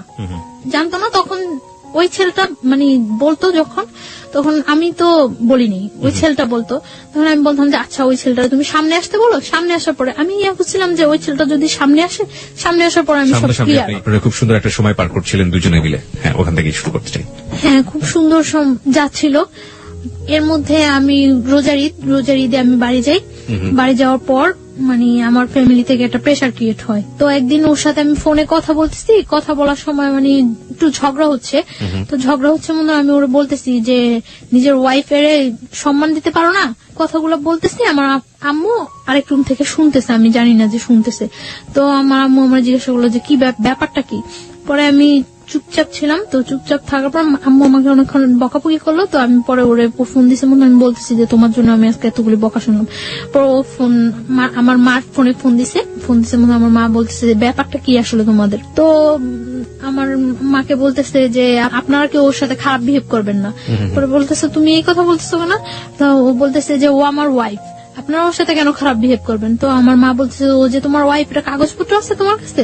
পরে বলতেছে হ্যাঁ আছে। তো আমার মা বলতেছে যে কত টাকা কাবিন করে তুমি আমার মেয়ের বিয়ে করছো? পরে ও বলতেছে 50 লাখ টাকা। সত্যি করে বলো, তোমার সাথে ওর বিয়ে হয়েছে? পরে বলতেছে হ্যাঁ, ওর আমার সাথে বিয়ে হয়েছে। আপনারা ওর ইচ্ছাগুলো আটকে রাখতে পারবেন না, আমি কিন্তু জোর করে হলো ওর কাগজপত্র দেখায় আইনের ব্যবস্থা নিয়ে ওরা নিয়ে আসবো। আমার জিজ্ঞাসা করছে আমি বলছি হ্যাঁ হয়েছে। আস্তে আস্তে চুপচাপ হয়ে গেছে এবং চাইতেছে যে ওর সাথে ফেস টু ফেস দেখা করে কথা বলে করার জন্য। পরে রোজার ঈদের পরে আমি ঢাকা চলে আসছি। আমি আসার পরে আমরা সিলেট যাই ঘুরতে। ওর ফ্যামিলি থেকে জান না যে আমার নিয়ে সিলেট যায়, তখনও জান না যে হয়। তো আমি সিলেট থেকে আসার পরে এখন বলি যে তুমি তোমার বাসায় বলো যে আমার ফ্যামিলির সাথে কথা বলার জন্য। তো ওর বাসার কিছুতে এটা বলতে পারে না। আমি ওর বাসায়ও যাই, তখন ওর বাসায়ও যাতায়াত করি। ফ্যামিলির সবার সাথে আমার সাথে পরিচয় আছে। তো আমি একদিন ওর বাসায় যাই। বাসায় যাওয়ার পরে আমার সামনে ওর বোনের আমি সিরিয়াসলি বলি, বাট ও হাসতেছে। তো ওর বোন এটাও ততটা সিরিয়াসলি নেয় না। কিছুদিন পরে আমার আব্বু আম্মু ঢাকা আসে। আমার মার সাথে ফেস টু ফেস দেখা করার পরে আমার মা বলছে ওরা যে তুমি কি করতে চাও এখন? তো কি করে ও আমার বলে যে কাগজপত্র করে আমরা কাজী দিয়ে করি, রেজিস্ট্রেশন করি। আচ্ছা ঠিক আছে, ওকে। অগাস্টের 12 তারিখ আমরা বিয়ে করি। ও বলে যে 1 লাখ টাকা কাবিন করবো। আমি সেটাই রাজি হয়ে যাই, কারণ আমার মনের মধ্যে কোনো টাকাটা কোনো ফ্যাক্টই ছিল না। ও বলে যে 1 লাখ টাকা কাবিন করবো, আমি ওকে ডান 1 লাখ টাকা কাবিন। ওরা যেভাবে করছে, ওর ফ্রেন্ড নিয়ে গেছে, যেভাবে করছে ওইভাবে। তো বিয়ে করার পরে ও এখন আর আমার বাইরে রাখবো না, ওর বাসায় নিয়ে যাবে। তো আমি চাইছিলাম যে তখন কিছুদিন বাইরে থাকি এবং ওর সাথে আমি ব্যাপারটা শেয়ার করি, কিন্তু ও খুব জোর করে বাসায় নিয়ে যাওয়ার জন্য ওর দুলাভাই ওরে বলে যে বিয়ে যখন করছো তখন বউ বাইরে রাখবা কেন। ওর বোন এর আগে আমার ফোন দেয়, বাসায় যাওয়ার আগে ওর বোন আমার ফোন দেয়, ফোন দিয়ে বলে যে তুমি আইসো না বাসায়, তুমি আইসো না, ও কোনো কাজ করে না, তোমার কি খাওয়াইবো, তোমার খাওয়াইতে হইলে আমাকে ওই খাওয়াইতে হইব, তুমি এখন আইসো না। আমি তখন মনে মনে ফিল করতেছিলাম যে ও যদি কিছু নাও করতে পারে কখনো, আমি তো করতে পারবো। ও যদি কিছু নাও করে, আমি ওর মতো ওর ফ্যামিলিতে বিয়ার করা আমার পক্ষে কোনো ইয়ে হবে না, যেহেতু আমি ইয়েটা কন্টিনিউ করতেছি এবং আমার রেজাল্টটা এত ভালো, সো আমার এটা কোনো প্রবলেমই হবে না। তো ওর নিতে আসে আমারে হোস্টেলের ওইখানে, তো আমি যাই ওর সাথে, বাসায় যাই। ওর বাসায় যাওয়ার পরে ওর মা কিছুতেই আমার সাথে ইয়ে করতেছে না। তারপর ওর বোন আসে, তো মোটামুটি ভাবে তো মানে নেয়। তখন ওর সাথে আমার থাকতে দেওয়া হয় না, আমি ওর মার কাছে থাকি, ওর রুমে থাকে। তো এটা ওর কাছে অনেক ইয়া লাগে যে আমি এই পাশে থাকি। ও বারে বারে আমার কাছে ডাকে, আমাকে রাতে 12টার দিকে ডাকে, তো আমি ওর রুমে যাই। ও ফুল সাউন্ডের গান ছাড়ে রুমের মধ্যে, ফুল সাউন্ডের গান ছাড়ার পর ও আমার সাথে কথা টথা বলে, তো অনেকক্ষণ ওই রুমে থাকি। থাকি কি হাজবেন্ড ওয়াইফ রিলেশন। হ্যাঁ, তারপর আমি বলি যে মাকে মিন করবো, আমি চলে যাই। ও বলতেছে না তুমি এখানে ঘুমাও, প্রবলেম নাই। আমি বলতেছি না আমি চলে যাই। পরে আমি মানে মার রুমে চলে আসি, মার কাছে ঘুমাই। তো এভাবে 3 দিন চলে যায়। 3 দিন পরে ওই এলাকার লোকজন আস্তে আস্তে জানতে থাকে, মানে সবাই তখন যখন বউ দেখতে আসে সবাই আস্তে আস্তে এইভাবে, তো আস্তে আস্তে ওই এলাকার লোকজন জানতে পারে যে আমার সাথে ওর বিয়ে হয়েছে। তো এলাকার লোকজন বলে যে এই মেয়েটা আগে একটা বিয়ে হয়েছে, এরকম ইয়ে করে। মানে ওই বাসায় কেউ এটা খুব স্বাভাবিক ভাবে তো মানেই না, খুব অস্বাভাবিক হয়ে যায় সবাই, অস্বাভাবিক হয়ে যায়। তারপর আমি ওরে বলি যে তুমি কি চাও, তুমি আমার রাখতে চাও নাকি, রাখতে চাইলে চলো আমরা এখান থেকে অন্য কোথাও চলে যাই, সবকিছু সিচুয়েশন ঠিক হয়ে গেলে তারপর চলে আসবো। ওরা আমি এটা বলি, ও আমার ফুললি সাপোর্ট দেয়। আমি যে কোনো একটা কিছু করব বা সবাইকে আমি কিছু বলবো বা কোনো একটা, ও আমার সবসময় চাপায় রাখে এবং ওটা ফুললি সাপোর্ট দেয় যে না সবকিছু ঠিক হয়ে যাবে, সবকিছু ঠিক হয়ে যাবে। ওর উপরেই আমার 100% ভরসা থাকে। হইতেছে আমার বাড়িতে ফোন করছে, ওর বোন দুলাভাই ফোন করছে। ফোন করে নাকি আমার বাড়িতে অনেক হুমকি টুমকি দিয়ে থ্রেট করে যে আমি এখানে আসছি, আমার যে কোনো একটা প্রবলেম করবো আমার এসে নিয়ে যাওয়ার জন্য করে। তো আমার বাড়ি থেকে অনেক রিকোয়েস্ট করে যে ওর সাথে কিছু করে না, আমরা ওরে নিয়ে আসার ব্যবস্থা করতেছি, আমরা আসতেছি। তো আমার বাড়ি থেকে আমার ফ্যামিলি পার্সনরা আসে, আমার মা আসে। 20 সেপ্টেম্বর আমার বার্থডে, ওই দিন সন্ধ্যার পর তো ওর বাসায় সবাই খুব বাজে ভাষায় বকাবকি করে, অনেক বাজে কথা বলে। এগুলো আমার কাছে অনেক খারাপ লাগে, কিন্তু আমি তারপরেও মানে কানে নেই না কোনো কথা। এরকম চুপচাপ ও রুমের মধ্যে বসে থাকি। 3 দিন যাবত আমি চুপচাপ ও রুমের মধ্যে বসে থাকি। ও বাইরে থেকে আসার পরে আমি বলি যে তুমি কি আমার নিয়ে চলে যাবা নাকি কি করবা, তুমি কি করতে চাও। ও বলতেছে তুমি কোনো কথা বলো না, চুপচাপ থাকো, কোনো সব ঠিক হয়ে যাবে। তো ওই রুমে যায়, ওর মার রুমে যায়, সবার সাথে অনেক রাগারাগি করে। মানে তখন আমার একটা ভিত্তি হয় যে না ও মনে হয় ঠিক আছে। তো এটা সম্পূর্ণ যে ফিক ছিল, সম্পূর্ণ ফিক করে আমি বুঝতেই পারি না। তো রাত্রে আমি ওরা অনেক রিকোয়েস্ট করি যে দেখো আমার তোমার ছাড়া পসিবল না। ও এর মধ্যে বলা হয়নি একটা কথা, এর মধ্যে আমার কানাডা ইয়ে হয়ে যায়, মানে কিছুদিন 1 সপ্তাহের মধ্যে আমি কানাডা চলে যেতে পারি, আমার ভিসা প্রসেসিং সবকিছু ওকে হয়ে যায়। তো আমি ওরে বলি যে ধরো আমি যদি স্কলারশিপ নিয়ে বাইরে চলে যাই তো তুমি কি করবা। আমি জীবনেও যাইতে দেব না। আমি ওর একটা কথাই জীবনে যাইতে দেব না, ওর একটা কথায় অফ হয়ে যাই। আমি আর কানাডা যাওয়ার দ্বিতীয়বার নাম করি না। আমার লাইফের সব চরম ভুল এই জায়গায় যে আমি ওইটাই ছেড়ে দিছি। তারপরে কি হলো? ওরা আমি অনেক রিকোয়েস্ট করি যে দেখো তুমি কি করবা, কি ইয়ে করতো। ও বলতেছে যে তুমি আমার সাথে থাকতে পারবা না। আমি বলছি হ্যাঁ পারবো। ওই 3 দিন ওর সাথে আমি থাকতেছি। ওই দিন মানে আমার বার্থডের দিন রাত্রে ও আমার খুব হাসাইলো। হাজবেন্ড ওয়াইফের মধ্যে যে রিলেশনটা ফুললি, ওই দিন রাত্রে একেবারে সারা রাত্র ওইরকম একটা রিলেশন ছিল এবং আমরা ঘুমাইছি, খুব সকাল সকাল ঘুমাইছি ওই দিন। পরদিন সকালে আমার বাসা থেকে লোকজন আসছে, আসার পর ওরা ওইখানে বিচারের বসাই ইয়ে করছিল। বিচার কেন হবে? বিচার কি করবে এখন, এটা কি করে ইয়া করা উচিত। তো ওর দুলাভাই ওরে বলছিল যে শালম সবকিছু ডিপেন্ড করে তোমার উপরে, রুমেল সবকিছু ডিপেন্ড করে তোমার উপরে। তুমি যদি ওরে রাখো, কারো ক্ষমতা নাই যে ওরে এখান থেকে পাঠিয়ে দেওয়ার বা তোমার থেকে বিচ্ছিন্ন করার। কিন্তু ও আমার একটা বারের জন্য ও আমার বলে নাই যে বা কিছু। ও আমার বারে বারে বলতেছে তোমার ফ্যামিলি থেকে কেউ আসলে তুমি চলে যাও, সবকিছু ঠিক হয়ে যাবো। যখন বিচার বসলো, বিচারের মধ্যে ও বলতেছে মানে ফার্স্ট টু লাস্ট আমাদের অ্যাফেয়ারের ঘটনাটা বলতেছে। বলার পর ও বললো যে আমার পক্ষে ওরে রাখা সম্ভব না। তখন আমি আশ্চর্য হয়ে গেছি যে ওইটা কি বললো। কালকে রাত্রে সামান্য কয়েকটা ঘন্টাও এতটা চেঞ্জ, আমি হতবাক হয়ে গেছি যে ও কি বললো। ও বারে বারে সবাই ওরে জিজ্ঞাসা করতেছে যে তুমি যেটা করবা সেটাই হইব, তুমি যেটা বলবা সেটাই হইব। ও বারবার বলতেছিল এবং নিজে স্টা মারাইছে, নিজে মানে সবকিছু নিজে করাইছে, একেবারে ডিভোর্সের করছে। আমার যখন সবাই বলতেছিল যে তুমি কি বলো তুমি কি বলো, তখন আমি বারে বারে বলছি যে ও যেটা করবে সেটাই, ও যেটা বলবে সেটাই।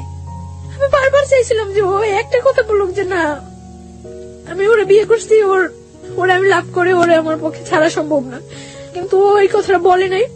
তখন আমি ওর রুমে ডাইকে নিয়ে যাই, আমি ওরে বলি যে আমি তো, তুমি কি একবার চিন্তা করতেছো যে আমি তোমার কাছ থেকে কতটা দূরে সরে যেতেছি, জীবনেও তুমি আর আমার পাইবা না। পরে ও বলতেছে তুমি চিন্তা করো না, সবকিছু ঠিক হয়ে যাবো। তখন ও আমার এই কথাটা বলতেছে, তখন আমি ওরে বলতেছি যে আমি তো চলে যেতেছি, তুমি আমার অনেক কিছু ওই ঘরে, অনেক কিছু অনেক স্মৃতি আমার ওই ঘরে, আমি ওরে পাঞ্জাবি করে দিয়েছিলাম হাতে সেলাই করা। তখন আমি ওরে বলি যে আমার একটা জিনিস দিবা। পরে বলতেছি কি, আমি বলতেছি তোমার ক্যামেরা থেকে মেমোরিটা আমার দিয়ে দাও, এই ছবিগুলো আমি নিয়ে যাই সাথে। পরে ও আমার মেমোরিটা দিতে রাজি হয়নি, তখন মানে কাটসিট হয়ে গেছে, 50,000 টাকা দিয়ে দিবে। তো আমি ওরে বলতেছি যে এটা কি হইতেছে, আমার বলতেছো যে তুমি আমি চলে যাওয়ার জন্য, তাহলে তো ডিভোর্সের টাকার এগুলোর কোনো প্রশ্ন জাগতেছে না। তখন ও আমার বলতেছে যে ওকে হয়ে যাবো, টাকাটা রেখে দাও, পরে যখন তোমার নিয়ে আসবো তখন ব্যাগ দিয়ে দিলেই হইব। তখন আমি ওরা 100% বিলিভ করছি, আমি টাকাটা হাতে নিতে চাইনি। ও বলতেছে নেও নাও, পরে আমি নিয়ে আমার মার কাছে দিয়ে দিছি টাকাটা। আমি সবাই বলছে যে টাকা দেওয়ার পরে ডিভোর্স হয়ে যাওয়ার পরে ওরা এখানে আর একটু থাকতে পারবো না, আমাদের সাথে বের হয়ে যেতে, মানে আমার ফ্যামিলি পার্সন গুলো উইথ আমি। তখন মানে কাজী তালাকের ডিভোর্সের লেখা পড়তেছিল, পড়ে ওরে বলছিল যে তুমি সাথে সাথে পড়ো, পড়ার পরে সিগনেচার দিয়ে দিও। ও এত স্পষ্ট ভাষায় সাথে সাথে পড়ে সিগনেচার দিয়েছে, আমি আশ্চর্য হয়ে গেছি যে ও জানে যে আমি ওর জন্য ঠিক কতটুকু স্যাক্রিফাইস করছি, আর ও কিভাবে এটা করলো। কিন্তু যখন কাজী আমারে বললো যে তুমি এবার আমার সাথে সাথে বলে সিগনেচার করে দেবে, আমি কাজীর সাথে একটা ওয়ার্ড উচ্চারণ করতে পারি নাই। আমার মনে হইতেছিল যে আমার ভোকাল কর্ডটা অফ হয়ে গেছিল, আমি একটা ওয়ার্ড উচ্চারণ করতে পারি নাই। এবং সিগনেচার দেওয়া অবস্থায় যে আমার কতবার হাত থেকে কলমটা হয়ে গেছিল, আমার পুরো শরীর কাঁপতেছিল আমার, যে কি হয়ে গেল এটা, কি হয়ে গেল এটা, কি হয়ে গেল, মিলাইতে পারতেছিলাম না। ডিভোর্স হয়ে গেছে, আমরা চলে আসবো, মানে আমার ফ্যামিলি পার্সনটা বের হয়ে গেছে, আমি ওর সাথে কথা বলে বের হবো। তখন আমি এই রুম থেকে ওই রুমে যাওয়ার সময় ওর মা 5টা মানে হিট করে, আমার শরীরে হিট করার পর ওইখানে যে কটা রিলেটিভ থাকে ওর বোন ছাড়া সবাই আমার হিট করে ওইখানে। আমি স্তব্ধ হয়ে গেছি পুরা, যে কি হয়েছে এটা, আমার লাইফে কি হইতেছে। সবাই যখন ওরা এতগুলো লোকের সামনে হিট করতেছে, ও বাইরে থেকে এসে আমার জড়ায় ধরে আমার বাইরে নিয়ে যায়। আমি অবাক হয়ে যাই ও চেহারা দিকে, আমি তাকাই যে এই ছেলেটা সেই ছেলেটা, আমি পুরা হতবাক হয়ে যাই। তারপর মানে যখন স্টারে চলে আসি আমরা, এবং বারবার পিছনের দিকে তাকাইতেছি যে ও আসতেছে কিনা, ওরা দেখতেছি কিনা, দেখি না। স্টারে আসার পরে ওরা আমাদের থেকে মানে 50,000 টাকা দিচ্ছে, ওইখান থেকে 10,000 টাকা ব্যাগ দিতে বলে ওই যে লোকগুলো ওইখানে ছিল তারা। আমার মা বলতেছে যে তাহলে সবটাই রেখে দেন, দিয়ে আর 50,000 টাকা দিচ্ছেন, যা বলছেন বিচারে আপনাদের সবকিছু মাইনে আমরা আমাদের নিয়ে যেতেছি। পরে মানে 5,000 টাকা ওইখানে দিয়ে 45,000 টাকা নিয়ে ক্যাব করে আমরা চলে আসতে নেই। আমি মানে যতক্ষণ পর্যন্ত ওই এলাকাটা দেখা গেছিল ততক্ষণ পর্যন্ত তাকাইছিলাম যে হয়তো ও একবার পিছনে আসবে, একবার আসবে, আসেনি ও। তারপর যখন আমরা চলে আসি, আসার পর ও আমার ফোন দিয়ে আমার বলে যে একটু কথা বলো আমার সাথে। আমি তখন করি যে আমি আর জীবনে ওর সাথে কথা বলবো না। ও আমার বারে বারে রিকোয়েস্ট করে যে একটু কথা বলো আমার সাথে, একটু কথা বলো। অনেক কান্নাকাটি করতেছে, অনেক কান্নাকাটি করার পর আমি ওর সাথে কথা বলি, ধরে রাখতে পারি না নিজেরে, আমি লুকায় লুকায় ওর সাথে কথা বলি। কথা বলার পর দিন যখন আমি বাড়িতে যাই, আমি প্রচুর অসুস্থ হয়ে যাই। আমি খবর পাই যে ও প্রচুর অসুস্থ হয়ে যায়, ওরা হসপিটালাইজ করতে হয়, আমার ও হসপিটালাইজ করে বাড়িতে। আমি একবার মেন্টালি সিক হয়ে যাই, পাগলের মতো হয়ে যাই। তো ইমিডিয়েট আমার হসপিটালাইজ করে আইসিইউতে নিয়ে যায়। আইসিইউতে যখন নিয়ে যায় তখন আমার বাবা বলতেছে যে মা তোর কাছে আমার অনুরোধ, তুই ওই ছেলের কথা আর চিন্তা করিস না। কিন্তু পারি না, বারবার ওর কথা আমার মনে হয়। তখন আমার মনে হইতেছে আইসিইউতেও আমি মনে হয় সামনে ওরে দেখতেছি। যখন ওর সাথে ও আমার সাথে যোগাযোগ করে, পরে ওর সাথে আমার আবার কন্টিনিউ কথা হইতে থাকে। তো কিছুদিন পরে তো আমি করতে পারি যে আমি প্রেগনেন্ট। তখন আমি ওরা বলি, 7 দিনের মাথায় আমার দুলাভাইয়ের নিয়ে আমি আবার ঢাকা আসি। মানে আমি খুব অসুস্থ হয়ে যাই, আমার ঢাকা শিফট করতে বলে। তো আমার দুলাভাই আমার নিয়ে ঢাকা আসে, ওরা আমি ফোন দিয়ে বলি, ও আমার সাথে মিট করতে যায়। আমার দুলাভাইয়ের কাছ থেকে বললে আমার নিয়ে এসে আমার সাথে সারাদিন ঘোরে। ওই দিন আমার নিয়ে কুমিল্লা যায়, তো আমরা ওইখানে থাকি, ওইখানে রাত্রে থাকি। ও বলে যে কিসের ডিভোর্স হয়েছে, এটা তো ডিভোর্সই হয়নি। ও আমারে বলে যে এটা ডিভোর্স হয়নি। ও স্বীকার করে না এটা ডিভোর্স হয়েছে, আমিও মানি না এটা ডিভোর্স হয়েছে। আমরা দুইজনে মেলা, আমি ওরে হলুদ দেই, ও আমার হলুদ দেয়, এবং আমরা ওই দিন বাসর ঘরটা সাজায় সুন্দর করে রুমের মধ্যেই দুইজনে মিলেই ওইখানে আমরা করি। তারপর পরদিন আমি চলে আসার পরে আমার ডাক্তারটাকে দেখা বাড়িতে নিয়ে যায়। তখন আমার মানে যাওয়ার সময় আমার দুলাভাইয়ের সাথে কথা বলে। আমার মনে আছে ও ওই দিন কি পরিমাণ কান্না করে, ও আমার দুলাভাইয়ের কাছে হাত জোর করে রিকোয়েস্ট করে যে যাতে আমার কোনো কিছু না করে, ও আমার নিয়ে আসবো। অনলি কোরবানির ঈদ পর্যন্ত ও সময় চায় দুলাভাইয়ের কাছে, হাত জোর করে রিকোয়েস্ট করে। পরে আমার দুলাভাই কিছুতেই এটা আর করবো না। পরে যখন মানে দেখছি যে আমার ফ্যামিলি থেকে আর কোনো সাপোর্ট নাই ওর ইয়েতে, তখন আমি আরো সিক হয়ে যাই, একেবারে পাগলের মতো হয়ে যাই। বাসায় মেন্টালি এতটা হয়ে যায় যে আমি যে আমার নিজের ক্ষতি করতেছে ওইটাও আমি তখন ফিল করতেছি না। আমি যখন ওর সম্বন্ধে আমি সব সময় ঘরে এক কোনায় একটা বদ্ধ ঘরের মধ্যে দরজা বন্ধ করে অন্ধকার ঘরের মধ্যে এক কোণে বসে থাকি, এবং কেউ কিছু বললেই আমি নিজের মাথা নিজের ওয়ালের সাথে করতেছি, হিট করতেছি নিজের মাথা, আমার শরীর মাথা ফুলে টুলে যায়। এবং আমি তখন ড্রাগ নেওয়া শুরু করি। আমার ব্যাগে অনেকগুলো প্যাথেটিন নিয়ে যাই আমি যাওয়ার সময়। মানে আমি কিছুতেই ওর নামাইতে পারতেছি না। তারপর যখন দেখা গেছে যে আমি এরকম সিক হয়ে গেছি, একেবারে মেন্টালি এক কথা পাগল হয়ে গেছি, তখন আমার দুলাভাই বলে যে না, ওর উপরে আর কোনো টর্চার করার দরকার নেই, প্রেশার ক্রিয়েট করার দরকার নেই। যেহেতু ওই ছেলেও চাচ্ছে ওর সাথে সম্পর্ক রাখার জন্য, ওই ছেলে যদি না চাইতো তাহলে আমি ওর কোনো সাপোর্ট করতাম না। ছেলে যেহেতু নিজে আমার কাছে হাত জোর করে কাইনাকাইটা অনুরোধ করছে, সো থাকুক, ওর মতো থাকতে দেন। ছেলে তো বলছে কোরবানি ঈদের পরে ওরে নিয়ে যাবো। তো এর মধ্যে তখন তো আমি ওর জানে আমি প্রেগনেন্ট, আমি ওরে বলি প্রেগনেন্ট। আমি আবার ঢাকা আসি ওর সাথে দেখা করার জন্য, ওর সাথে দেখা হয়, কথা হয়। তো আমি ওই দিন বলি যে আমি আর বাড়িতে যাব না। তো ও বলে যে যতটা কষ্টই হোক তোমার কোরবানি ঈদ পর্যন্ত ওইখানে থাকতে হবে, ঈদের পরে আমি তোমার নিয়ে আসবো। আমার যাই হোক, যদি আমার ফ্যামিলি থেকে সাপোর্ট না করে আমি তোমার নিয়ে বাইরে থাকবো।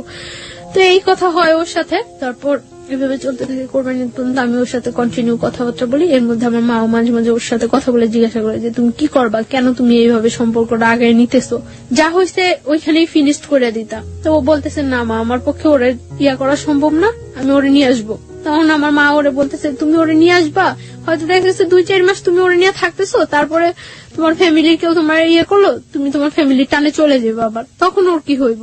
পরে বলতেছে না, কখনোই এরকম করবো না আমি আর। তো এইভাবে করতে থাকে। কোরবানি ঈদের পরে ও আমাদের বাড়িতে যায়। তখন তো 1 মান্থ ওভার হয়ে গেছে আমি প্রেগনেন্ট। হ্যাঁ, ও আমাদের বাড়িতে যায়। পরে আমি কেউ জানাই না বাড়িতে এই ব্যাপারটা যে আমি প্রেগনেন্ট। তখন আমার বাড়িতে যাওয়ার পরে যেভাবে একটা গেস্ট আসলে যা করা হয় ঠিক ওর সাথে ওই ব্যাপারটাই খুব সুন্দর ব্যবহার করছে সবাই। সকালবেলা ব্রেকফাস্ট করতে দেওয়া হয়েছে, নাস্তা টাস্তা করতে দেওয়া হয়েছে। তো ওর জন্য পিঠা টিঠা অনেক কিছু করা হয়েছে। তারপরে ওরে মানে আমার দুলাভাই জিজ্ঞাসা করছে যে তুমি কি করতে চাও এখন, আমরা কি নতুন করে তোমাদের বিয়ের অ্যারেঞ্জ করবো, তোমার বাড়িতে জানাবো, তোমার বাসায় জানাবো তুমি যে এখানে আসছো, না কি করবো। পরে ও বলতেছে না কিছু করে না, মানে আর অল্প কটা দিন সময় দেন, আমি ওরে নিয়ে যাবো। ভাইয়া বললো তাহলে তুমি এখানে থাকতে পারবে না, দেখো ওদের তো ভাইও নাই, এই বাসা থাকলে কে কি মিন করে, তাহলে বেটার হয় তুমি চলে যাও, তুমি যখন তোমার সময় হবে তখন তুমি আইসো। পরে সবার মন খারাপ হয়ে যায় যে কি বললো ছেলেটা, এতদিন পর্যন্ত ছেলেটা আমাদেরকে একটা কথা করে রাখছিল, এখন কি বললো। তারপর আমি ওরে জিজ্ঞাসা করি যে তুমি করো, তখন ও আমার বলতেছে যে আমার আর অল্প কটা কিছু দিনের সময় দাও। তারপর ও দুপুর বেলা যখন ও চলে আসে, ভাইয়া ওরে মানে আসার ভাড়াটা পর্যন্ত দিয়ে দেয়। মানে ওর সাথে এরকম ভদ্র আচরণ করছে যে ওর বাসায় যে আমাদের সাথে কি বিহেভটা হয়েছে ওরা কেউ করে নেই। সবাই শুধুমাত্র আমার দিকে তাকায়। তখন কিন্তু আমার সবাই বলছিল, দেখো তুমি যে ছায়া, এখন যদি তুমি শক্ত হও তাহলে কিন্তু আমরা এখন কিছু করতে পারি। ওরা আটকে রেখে কিন্তু ওর বাড়িতে ফোন দিয়ে আমি বলছি ইম্পসিবল। ও তো বলে আসেনি যে ও আমার বিয়ে করতে আসতেছে। তো আমি ওরা সেফলি ওইখান থেকে যেভাবেই হোক সেফলি, যতটা ইয়া হয়েছে আমার উপরে হয়েছে, ব্লেম যা হয়েছে আমার উপরে হয়েছে, আমি ওরা সেফলি পাঠিয়ে দিছি। তখন আমি ওরা বলছি যে কি করবা। তো ও আসার পর 2-3 দিন খুব তোর জোর বাসা টাসা দেখতেছে, ও আমার নিয়ে আসবো। হঠাৎ করে একদিন বলতেছে যে আমার পক্ষে তো পসিবল না। কি বললা এটা? যেটা একবার ভেঙে গেছে যাইতো, তখন আমি পাগল হয়ে যেতাম, যা হয়ে যেতাম, তখন ইয়ে হয়ে যেত, আমার ফ্যামিলি আমার নিয়ে আসছে।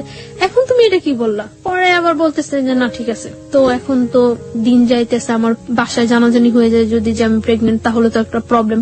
হয়তো আমার বাসায় জানাজানি হয়ে গেলে ওর বিরুদ্ধে যে কোনো একটা অ্যাকশন নিবে, সেটা আমার মনের মধ্যে আরো একটা ভয় কাজ করতেছে। আমি আসলে অনেক বেশি থান্ডার্ড হয়ে গেছিলাম। আমার মনে হচ্ছে আমার লিসনাররা ভাববে যে আমি এখানে নাই। আমি ওর কান্নার শব্দ শুনে আসলে অনেক বেশি থান্ডার্ড হয়ে গেছে, আমার নিজের চোখে পানি চলে আসছে, আমি আসলে কথা বলতে পারছিলাম না। গল্পের একেবারে শেষের দিকে আমরা চলে এসেছি। আমি কিছু কোশ্চেন আপনাকে করতে চাই। প্রথম প্রশ্নটা হচ্ছে, আপনি কয় মাসের প্রেগনেন্ট এই মুহূর্তে? 4 months। মানে what's your decision about your baby? আমি আমার বেবিটা রাখতে চাই, বাই এট এনি কস্ট। যদি আপনার হাজবেন্ড ডিভোর্স দিয়ে দিয়েছে এবং ওটাই যদি বলবৎ থাকে, তাহলেও কি আপনি আপনার বেবিটা রাখতে চান? তাহলে কিভাবে সম্ভব? ওকে, ও আচ্ছা। আর আরেকটা যেটা, সেটা হচ্ছে যে আপনার প্রথম হাজবেন্ড আর পরবর্তীতে যোগাযোগ করেনি? না, ওর সাথে পরবর্তীতে ও আর কোনো যোগাযোগ করেনি, কোনো কিছু হয়নি। আর ওর সাথে ওকে ডিভোর্স দিয়ে দিয়েছে? হ্যাঁ, ওর সাথে আমার ফ্যামিলি থেকে হ্যাঁ, যখন ফার্স্টলি আমার বাড়িতে নিয়ে যায় তখনই ওর সাথে কার্ডশিট করে দিয়েছে। ওকে, সেকেন্ড হাজবেন্ড যে ছিল তার সাথে এখন বর্তমান কতদিন যাবত আপনার যোগাযোগ হয়নি? এখন এই শুক্রবার থেকে হচ্ছে না। লাস্ট এর মধ্যে আমি যখন আপনাদের কাছে ফোন করছিলাম তার কিছুদিন গ্যাপ ছিল, তারপর আবার আমার কাছ থেকে 1 সপ্তাহ সময় নিছিল। ওর অবস্থা হচ্ছে কখনো ফ্যামিলির কাছ থেকে ও মোটিভেট হচ্ছে, কখনো আপনার কাছ থেকে ও আসলে সিদ্ধান্ত নিতে পারতেছে না যে আসলে কি করবে। হ্যাঁ, এবং ও এখন খুব প্রচুর অ্যাডিক্টেড হয়ে গেছে, সারা দিন রাত নেশা করে এবং এই অবস্থায় থাকে। আপনি যে বলছিলেন যে আপনি মাঝখানে ড্রাগ নিচ্ছিলেন, আপনি কি এখন সেই ড্রাগ নিচ্ছেন? মানে আমি যখন ঢাকা চলে আসছি তখন থেকে আমি আর ড্রাগ নিচ্ছি না, কারণ আমার এখন ড্রাগ নিলে তো এটা আমার বেবিটার উপরও। আমি গল্পটা শোনার পরে আমার কাছে মনে হয়েছে যে আমাদের এই যে নিষ্পাপ দুটো প্রাণ, বা এই যে আজকে ছায়া যে জায়গাটায় দাঁড়িয়ে আছে, সেই ভুলের গুলোর জন্য আসলে কারা দায়ী?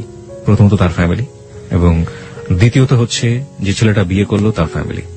লাস্ট আমি আর একটু শেষ করতে চাই। জি প্লিজ। যেদিন আমি ঢাকা আসছি ওই দিন ও আমার ভোরবেলা আনতে গেছে, আনার পর ভোরবেলা আনিয়ে আমার একটা হোটেলে উঠছে, উঠার পরে 1টা পর্যন্ত আমরা হোটেলে ছিলাম। তখন ওর সাথে আমার সাথে হাজবেন্ড ওয়াইফ রিলেশন কন্টিনিউ হচ্ছে, কারণ ও বিলিভ করে না ওর সাথে আমার ডিভোর্স হয়েছে, আমিও বিলিভ করি না। আর তাছাড়া তো আমি তো প্রেগনেন্ট। তারপরে আমার একটা জব নিছি আমি হসপিটালে, ওইখানে বাসা টেসা নিয়ে উঠছি। তো ওইখানে যাতায়াত করে যাচ্ছে আসছে করছে এইভাবে। এখন তো 3 মাস ওভার হয়ে গেছে। তো আমি বললাম যে এইভাবে তো হচ্ছে না, কারণ আমাদের মধ্যে আরেকটা লাইফ আছে, আরেকটা জীবন বাড়তেছে। তো আমি ওরা বলি যে এটা তুমি কিভাবে করবা, তো করতেছে না। তারপর আমি ওর বোনের ফোন দিয়া জানাইছি, ওর বোন ডাইরেক্টলি বলতেছে যে এটা যে ওর বেবি তার কি প্রুফ আছে। তারপর আমি বলছি যে ওরে জিজ্ঞাসা করার জন্য। আমি জানি না সত্য মিথ্যা কতটুকু, কে সত্য কথা বলতেছে কে মিথ্যা কথা বলতেছে। ওর বোন নাকি ওরে জিজ্ঞাসা করছিল, ও নাকি অস্বীকার করছে যে না এরকম কোন বেবি টেবি নাই, এগুলি কিছুই না। সেই সত্যটাকে আপনি কিভাবে নেবেন সেটা আপনার একেবারে ব্যক্তিগত ব্যাপার, কিন্তু আমার মনে হচ্ছে কিছু একটা বলা উচিত। সেই বলার জায়গাটা থেকে আমি যেটা বলতে চাই, আপনার যাকে আপনি লাভ করেন, আপনার হাজবেন্ড, আপনার প্রিয় মানুষ, তার প্রতি শ্রদ্ধা রেখে, আপনার ভালোবাসার প্রতি শ্রদ্ধা রেখে আমি যেটা বলতে চাই, সে যে কাজটা করেছে মহা অন্যায় করেছে। প্রথম কথা হচ্ছে এটা কেন করেছে? আপনাকে যখন তার ফ্যামিলির চাপে ডিভোর্সের মতো কাজটাই করলো এবং বললো যেটা ম্যানেজ হয়ে যাবে, সেটা ম্যানেজ করে এত বড় গর্হিত অপরাধ সে যখন করতে পারলো, তখনই কিন্তু আপনার ধারণা নেওয়া উচিত ছিল যে এই ছেলেটাকে দিয়ে আপনি এত বড় রিস্ক লাইফে নিতে পারবেন না। 1, 2 নাম্বার হচ্ছে আপনি এখনো তার আশা করে আপনি বেবিটাকে আপনার পেটের মধ্যে বড় করছেন, আপনার শরীরের মধ্যে বড় করছেন। আপনি কিন্তু প্রথম মেসেজটা পেয়ে গিয়েছেন যে তাকে নিয়ে আপনি আসলে কতটা শক্তিভাবে দাঁড়াতে পারেন, কিন্তু আপনার ভালোবাসা সম্পূর্ণ অবুঝ, এবং সেই জায়গাটা থেকে আপনি এখন, আমরা যতই বুঝাই না এখন আপনি বুঝবেন না। তবে আমিও চাইবো না, কোনোভাবেই চাইবো না, আমি ব্যক্তি মানুষ হিসেবে চাইবো না যে আপনার এই বেবিটা নষ্ট হয়ে যাক, আপনার এই বেবিটা পৃথিবীতে না আসুক, কোনোভাবেই চাইবো না। এবং কিন্তু আপনি মানুষ হিসেবে যে বাস্তবতা ফেস করেছেন, আপনার বেবি পৃথিবীতে আসার পরে কোন বাস্তবতা ফেস করবে সেটা আমরা একেবারেই অনিশ্চিত। আর আমি সুইসাইড অ্যাটেন্ড করছিলাম, সুইসাইড অ্যাটেন্ড করার পর ও আবার আমার কাছে গেছিল, যে আমার বলতেছিল যে যাই হোক এই বেবিটা নষ্ট করা যাবে না, আর এই বেবিটা ওর পরিচয় বড় হইব। কিন্তু গতকালকে আমার ওর বোনের সাথে কথা হয়েছে, ওর বোনের নাকি ও বলছে যে না ওর কোনো বেবি নেই, ও আমার মতো মেয়েরা নাকি ঘরে নিতে চায় না, অথচ একটা সপ্তাহ আগে গত শুক্রবার, এই শুক্রবার আগে শুক্রবার ও আমার কাছ থেকে যখন যায়, আমার বাসা থেকে যখন যায়, তখন ওরা রিকোয়েস্ট করে যায়। এই শুক্রবার ওর সাথে আমার সাথে ফোনে কথা হয়েছে। ওকে, আপনি আমাকে একটু বলবেন যে ওর ফ্যামিলি কাছে কি ও কি ধরনের বাধা? ওর ফ্যামিলি কি ওকে ত্যায্যপুত্র করে দিতে পারে বা এরকম কিছু কি?